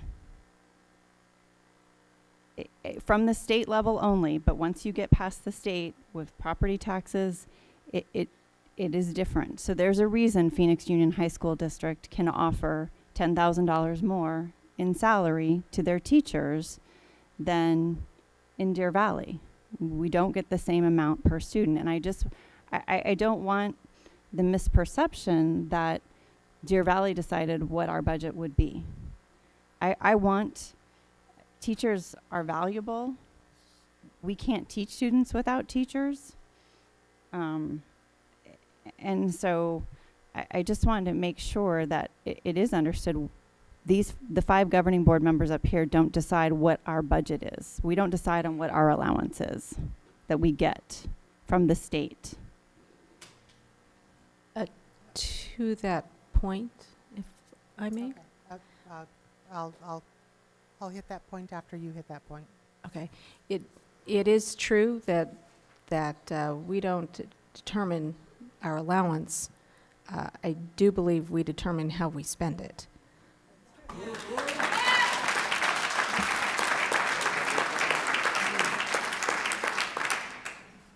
Okay, I do want to hit to that point, simply because I want to point out that Ms. O'Brien is right. Not only do we not get the same money as other districts, because we don't have as many Title I schools, because we have other areas. I want to point out I received an email from a person who said, and it wasn't in this last batch of emails, it was before, and said, it doesn't make any sense why we in a district that has very wealthy neighborhoods cannot pay our teachers better. And I explained to that individual, you know, you're right. It's awful that we can't. But there's a state equalization fund that basically the state equalization says we're on the same playing field. And what they didn't take into account is we're not on the same playing field. We're on the same playing field until. And that until becomes when Title I comes in, desegregation comes in, and all the additional funds. And when I looked at what this district did with our funds this year, and I compared it to Phoenix Union, I looked at the fact that we received a total of state and federal, I believe it was $8,000 per student, and I'm rounding, so don't correct me, but I'm in the ballpark. And Phoenix Union was receiving $12,000 to $15,000. It was up there. It was significantly more per student, and it's, as a governing board member and a person who works for a different district, it's really frustrating to see that there is an inequity between districts, because I don't know that the other districts do face, and yes, we do control how we spend it, and I believe we do everything we possibly can to get it in the classroom. We do, you know, and to our teachers specific. It's unfortunate that we are not allowed to code our lights to the classroom. We're not allowed to code things that are direct impact to the classroom. In our coding, we're not allowed to do it. And so it looks like, oh, you're not putting that much money in the classroom. Well, yeah, we are. Unless you want to teach with the lights off and no air conditioning. No. So there is a lot that we do. And I believe this board is going to do everything in their power to find additional funds, if we could, in that budget. And more importantly, I believe members of this board are willing and often go to the legislature and fight for more money for our kids. And I love that you come here and want to really talk to us, but we need you to do the same with our legislators. And we need you to do the same when you're voting, and we need you to do the same because our state is horrendous when it comes to giving money. And yes, we do dictate how we spend it, but not only do I want my teacher well compensated, I want them in a clean classroom, which means I need a custodian. I want them to be able to spend time with the 27 little first graders and not have to stop because one of them threw up everywhere. And I want them to be on the playground and not taking out their trash or washing the windows. And I want them to be with our kids and teaching and not having to run a payroll or not having to do a financial report. We value our teachers, but we have an entire district that must run, and we cannot cut other vital things as well. I believe we will look at where we can make adjustments, but I'm not willing to just bankrupt the district, because then what we're left doing is cutting everywhere, and I don't want to cut.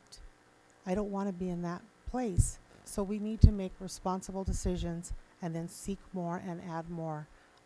Last year, I think we really made a big effort to fix inequities.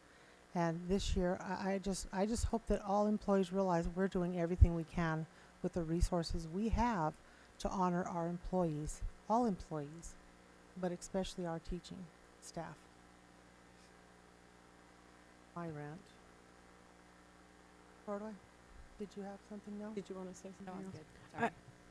Just wanted to say that we do try our hardest to make sure that we can spread the peanut butter that we get from the state all over the bread, right? Most of this was already covered. I just have a couple of things I wanted to ask. For the other certified, such as the social worker, there's two how would they go about, or what is the process for them to go about seeing, like, if they're sitting in the right spot? I mean, who would they talk to for that? President Fisher, Ms. Ordway, seeing if their salary was correct or their starting salary. I heard two different. Seeing if they're in, it sounds like they may not be in the right spot. I don't know how else to explain it. Like, it's explained that they need a master's, and I'm going to leave like 9 letters out, but we'll start with that. And I'm not saying that she's not, but I'm just saying where would they go, or how would they figure that out? If anybody had a question regarding their compensation, they would go to Human Resources to verify that. Can you say that louder? Human Resources would verify that their credentials were accounted for. I think the point that's being made in some instances is we publish a starting salary that we would never start somebody Pay someone, at, right, because okay. Their credentials would be greater than what we've listed. So I think there's a misalignment between what we publish and what is required for the position. So the job description and the starting salary doesn't align. It's not that we would pay somebody to do that.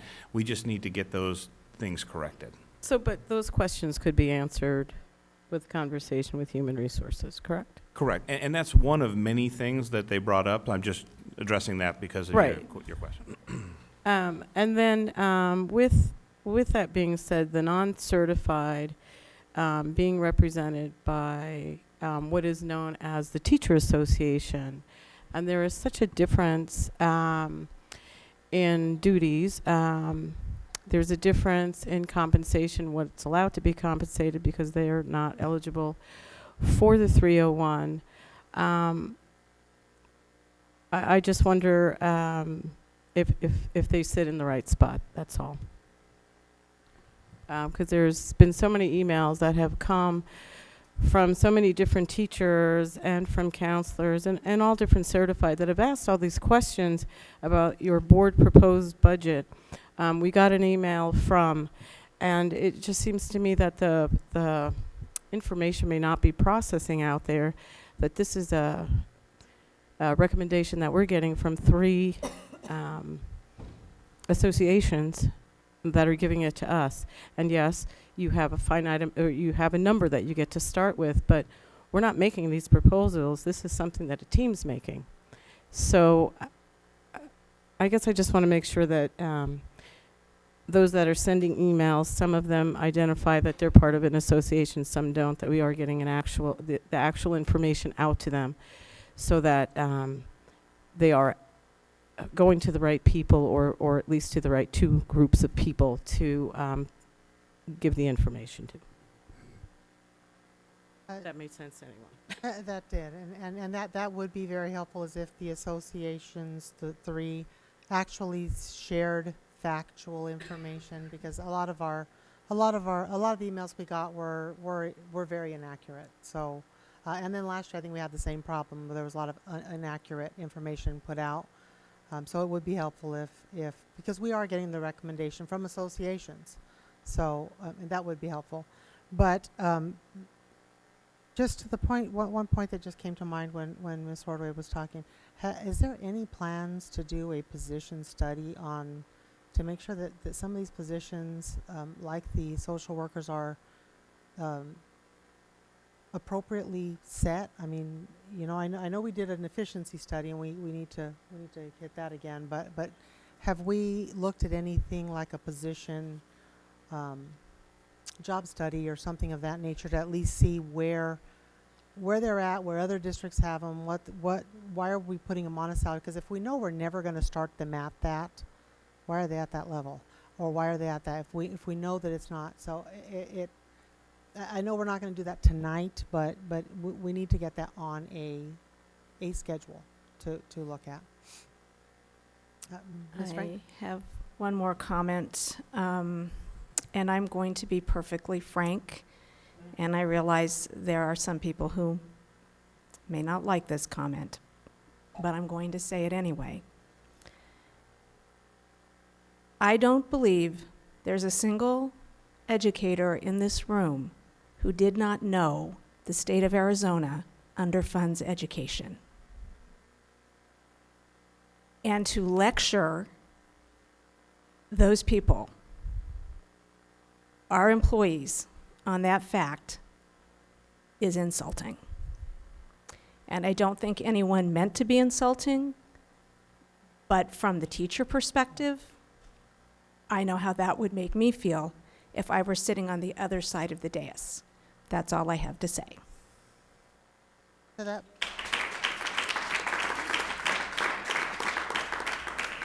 I actually want to make a comment to that point. I do believe that our teachers are well aware of that Arizona underfunds, but no, I don't believe even district employees are aware of how the budget actually comes about or how those things come. And I only say that not based on Deer Valley, but every district I've ever worked for, people do come with questions. And if everybody knew, every educator and every person in education knew, they wouldn't ask, and they do. And I will say, I work in school finance, and I still go to ASBO, and I still go to meetings, and I still go and I look, because no, not everybody does know. And I think as a board, it is our job to partner with the people on the other side, because they're who has put us here.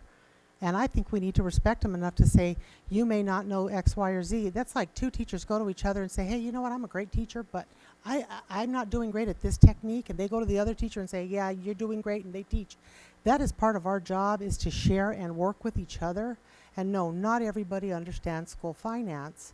And I think it's awful to degrade school finance people for thinking that they're always hiding money.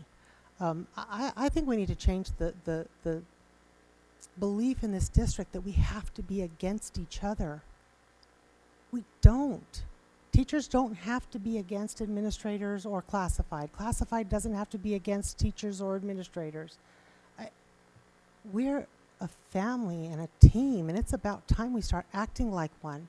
We're not just teachers or just classified or just administrators. We're a team, and we need to start acting like one. And if anybody is offended, I'm sorry, you know school finance, but there's someone else in the room that maybe doesn't. And when I have a question on a teaching thing or something I'm about to say, I'll go to Darcy. She's a teacher. She's going to tell me, oh, I wouldn't say that to a teacher, because I teach teachers every year.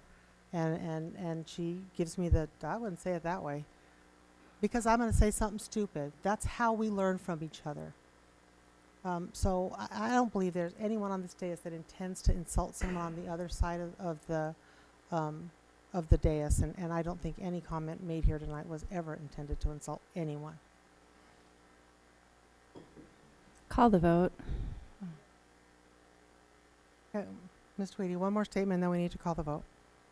I just want to say, I think everybody in this room does understand education's underfunded, and I think, and I would just like us to be a little more cognizant when you tell somebody you're broke and then you all of a sudden can afford expensive things. I mean, if I went and told my kids I can't afford your allowance, but then I came home in a brand new car, they would be offended. And I think that's what's going on here. And I just would like us to be a little bit more cognizant. If we really are broke, then we can't spend money we don't have. But then that would work in all areas. So I mean, I'm going to be voting like a poor person if this is what's going on. I mean, it might be, but that's just, it's insulting. You don't have money in other areas then. Okay. All those in favor of let's make sure what we're voting on, because we have a motion. We are voting on 7D, the approval of the negotiated solutions team as presented, as thumbed up by the three associations. Yes. Yes. NST's recommendations. All those in favor? Aye. Aye. Aye. Okay. 8. Okay, so consent agenda. I move that the governing board accept the administration's recommendation to approve consent agenda items 8A through 8H. Second. All those in favor? Aye. Aye. Under 9, we still have Under 9, we still have A and I. Ms. And A, I have A and H. I move that the governing board accept the administration's recommendation to approve the human resources changes. Second. All those in favor? Aye. Aye. Action item 9H, I move that the governing board approve top 5 priorities and consider 2 additional priorities for the Arizona School Boards Association ASBA 2018 political agenda. Second. All right, Ms. Tweedy, this is you.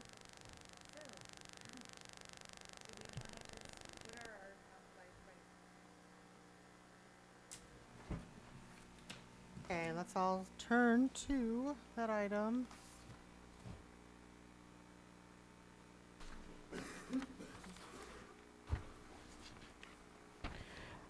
May I begin with funding?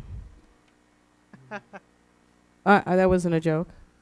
I would like to start with funding and local control.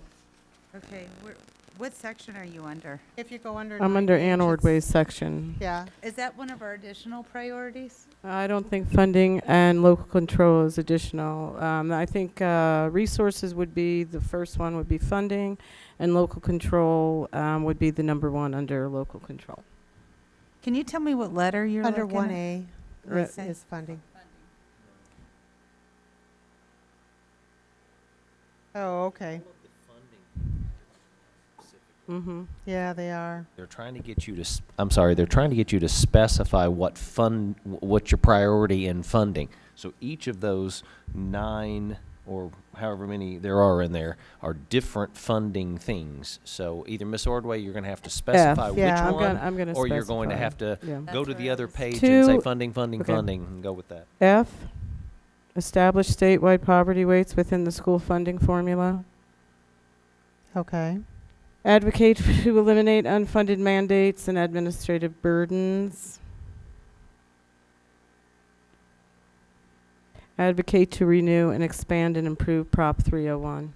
I would agree with that. Well, To that point, we have one, okay, 1 is all of A through F. Do we have to, and I don't remember on the committee last year, do we have to separate out A through F?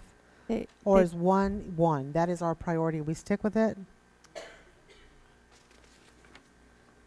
sorry, Because one last second. year when we They- did this, we put them together that way. They changed the format for how we do this for the way they categorize priorities. And so I think what they're looking for us to say is 1D or 2 Okay, or but then do we 5. also need to consider And 2 through 9? And if you want, if you want to look at 2 through 9, or if you want to look at what's under local control and governance, I think what they're looking for us is what are our top 5, and then what are our additional 2, and if Well, because, I mean, right off the bat, considering the discussion we've just had, number 9 should be a major priority, I believe, for our district. Right, what they're trying to do, and I think what they've figured out, is that they're really trying to narrow it down to, I thought they said 3, but maybe it's 5 top ones, period. We have 5, and then we can give 2 additional, I Right, believe. but I mean, I think that after it all gets melded together, they're looking at just a very low number of things to concentrate on, so we can advocate for those things. Right.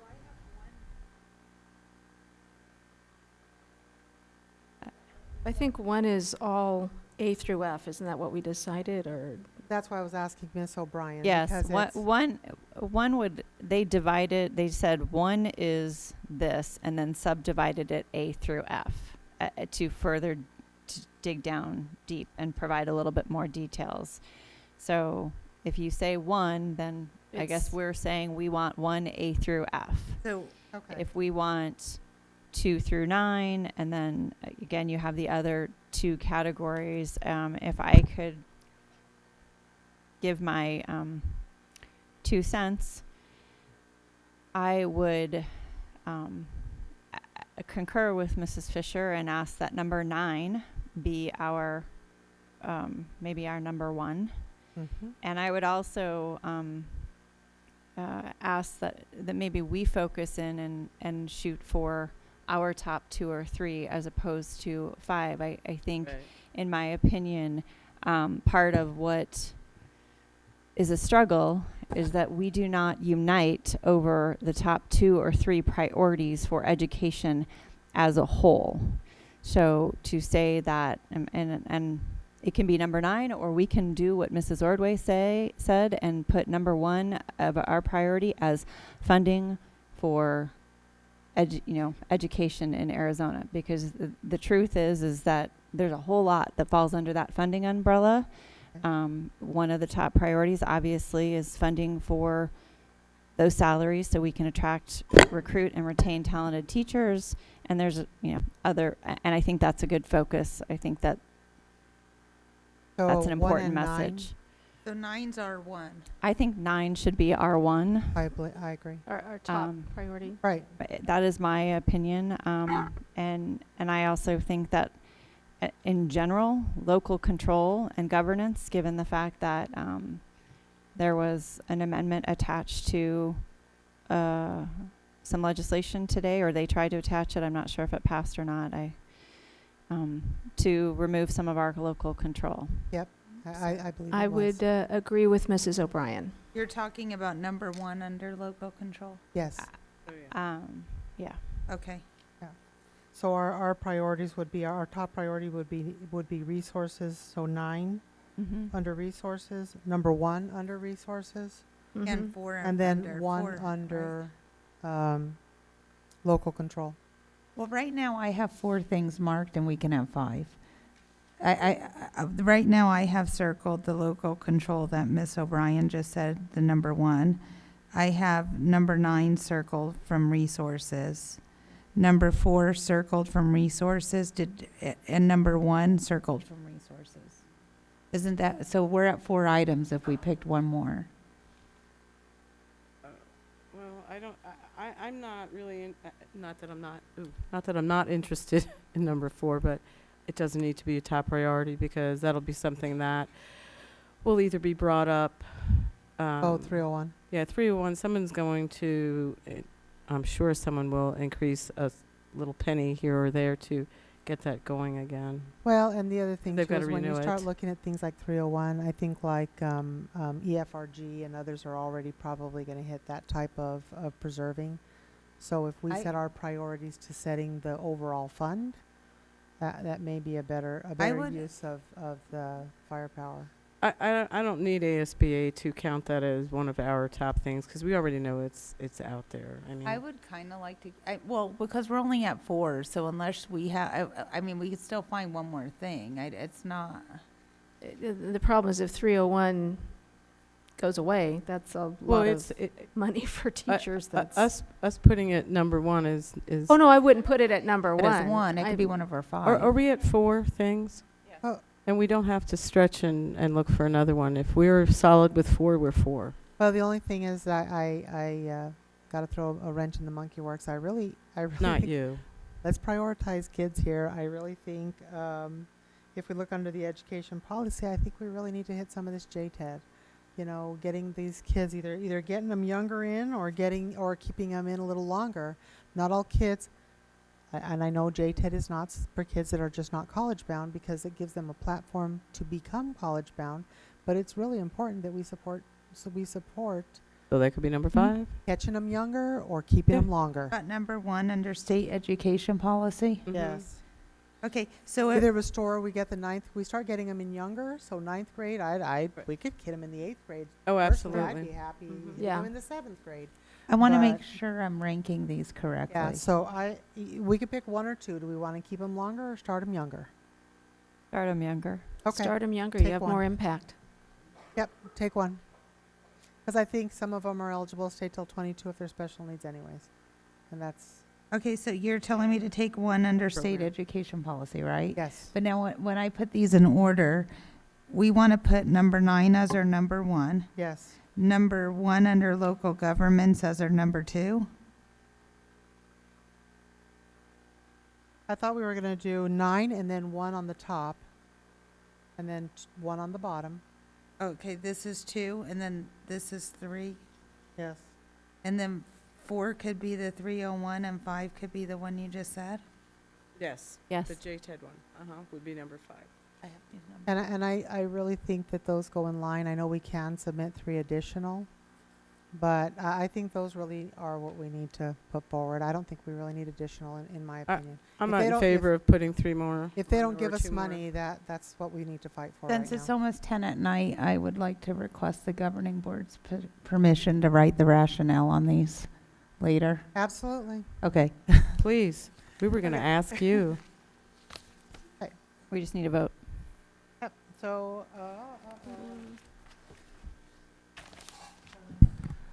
Ms. President, this needs to be submitted by Friday. How will the rationale be written and submitted? well, and do we need a rationale? Is it has a required? line- We're It does poor. have a line, There's but our it's- rationale. Want to make up a rationale on one line? All right. We'll make sure you have a Have to have rationale one. next to it. Well, we're broke on 2 of them. No. There's a rationale. We're poor. We need money. We'll teach for food. We don't support federalism, no. Yeah, so we'll just put, we're broke for our rationalism on the 2 we'll put, we want to educate kids on the JTED one, and we know our kids let us control it on the local control one. Do you want to do that? We're broke, give us money, and leave us alone. There you go. So. That's only for 3, though. That But way you let's can keep submit those, going. Kim. Well, I can't do everything. Okay. So, Are we voting? yes, is everybody in favor of what we have determined here? All those in favor? Aye. Aye. All right. Action item 9I, I move that the governing board accept the administration's recommendation to adopt the first revision to the fiscal year 2016-17 expenditure budget. Second.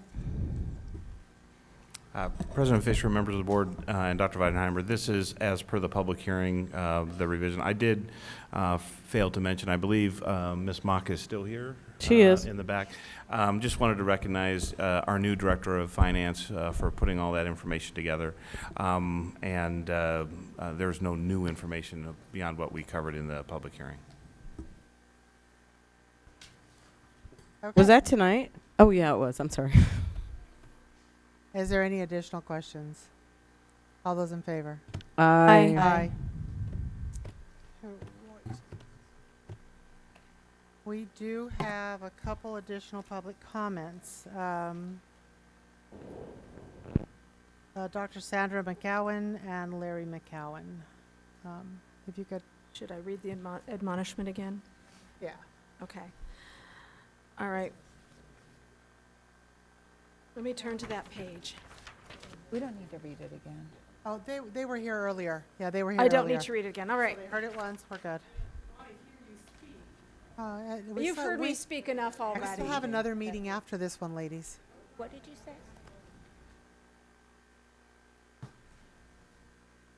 I didn't hear all of that, what you just said to do. Go ahead and step up to the podium and state your name for the record. Hi, I'm Dr. Sandra McCown.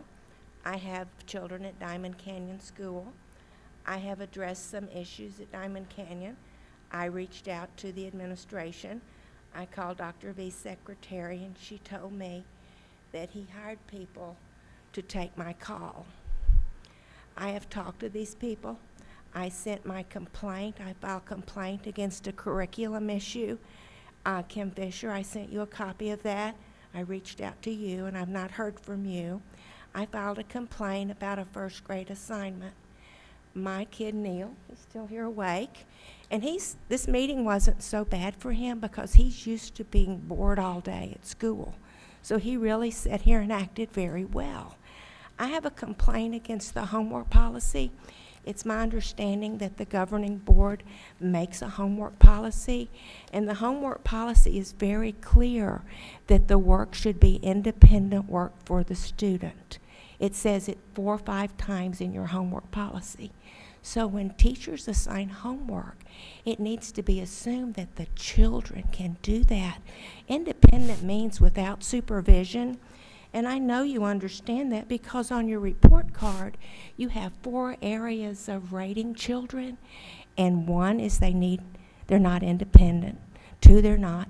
3, then they're independent. They get a higher score. And 4, they get an even higher score. The homework policy was not an independent assignment.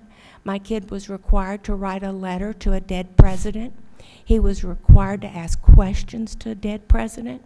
and he was required to put it on the format of an envelope. And then my kid had to make a costume and come to school as that president. You know, he's a very smart boy, but he can't make a costume. And he could not do this report by himself. It was educationally unsound, and it was inappropriate for a first grade student. I'm asking, and I filed a complaint against the assignment. I asked for instructional information, and it was just ignored. I sent the whole project. I sent what he did. I asked for it to be reviewed for educational soundness. It caused enormous conflict for my kid and my family and for issues at the school. All I'm asking is that you understand what is independent practice and that the teachers understand that when they assign homework to the kids. Your homework policy cites research that says what children need to do and how they need to do it. And the governing board approved that policy. So that is what I have asked, that someone look at this assignment and recognize he could not do it independently and it should not have been assigned. I have sent this to several people. Okay? Thank you. McCowan?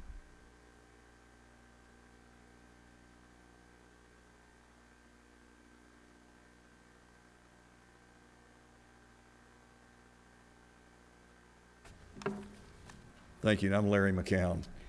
My children attend Diamond Canyon. Actually, they're my grandchildren. We have custody of them. But they'll be in the 2nd and 4th grade next year. I'm concerned because my children do not have textbooks at school or at home. My children are daily overwhelmed with dittos and books that the teachers might show them on a smart board. My children have not been explicitly taught or mastered basic spelling principles. They use invented spelling without corrections. My children have not been explicitly taught handwriting. As a matter of fact, I'll probably have to hire a tutor to correct their handwriting because it's not corrected in class. This is a whole lack of instruction and practice and correction. It's just not happening. My wife addressed this concern with Diamond Canyon. The principal, Terrell Account, gave her a Zaner Beisler handbook in order to teach Neil how to write, okay? But we never got it until February, okay, and only after asking for it. I tried to work with Neil to improve his penmanship, but he complains that his teacher lets him spell and write his own way. My granddaughter Audrey struggles with mathematics. She needs a mathematics textbook for instruction and examples.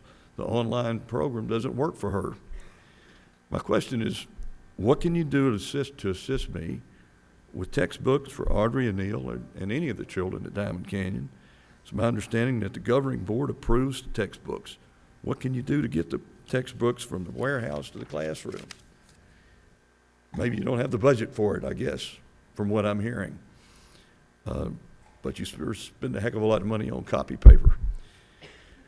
I know you understand Arizona's ARS 15113, which allows a parent of a student in DVUSD to review learning materials.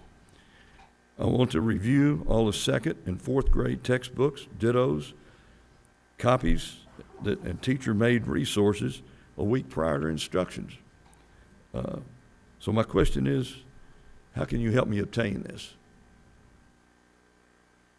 And boy, I picked the wrong night to come here because you got to be bored with all this. Your poor teachers here, they're paid pitifully. That's 1%. That's embarrassing. Okay, and to think that I can't believe that the school board. I mean that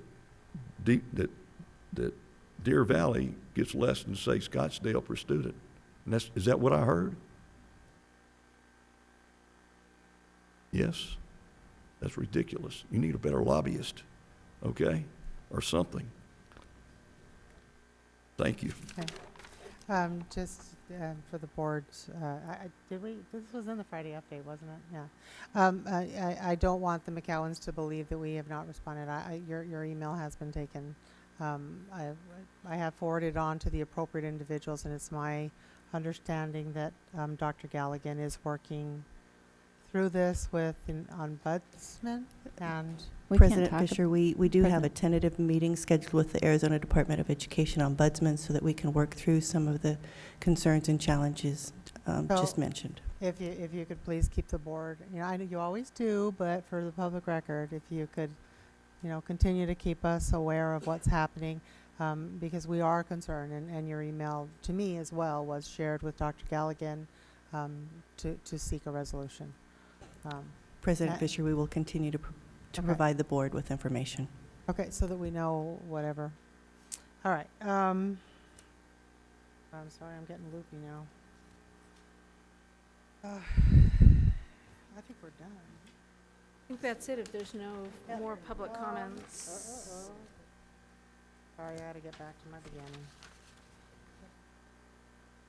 So the future meetings are posted. Can I get a motion to adjourn? So moved. Second. All those in favor? Aye. All right, don't walk away. Well, let's just vote.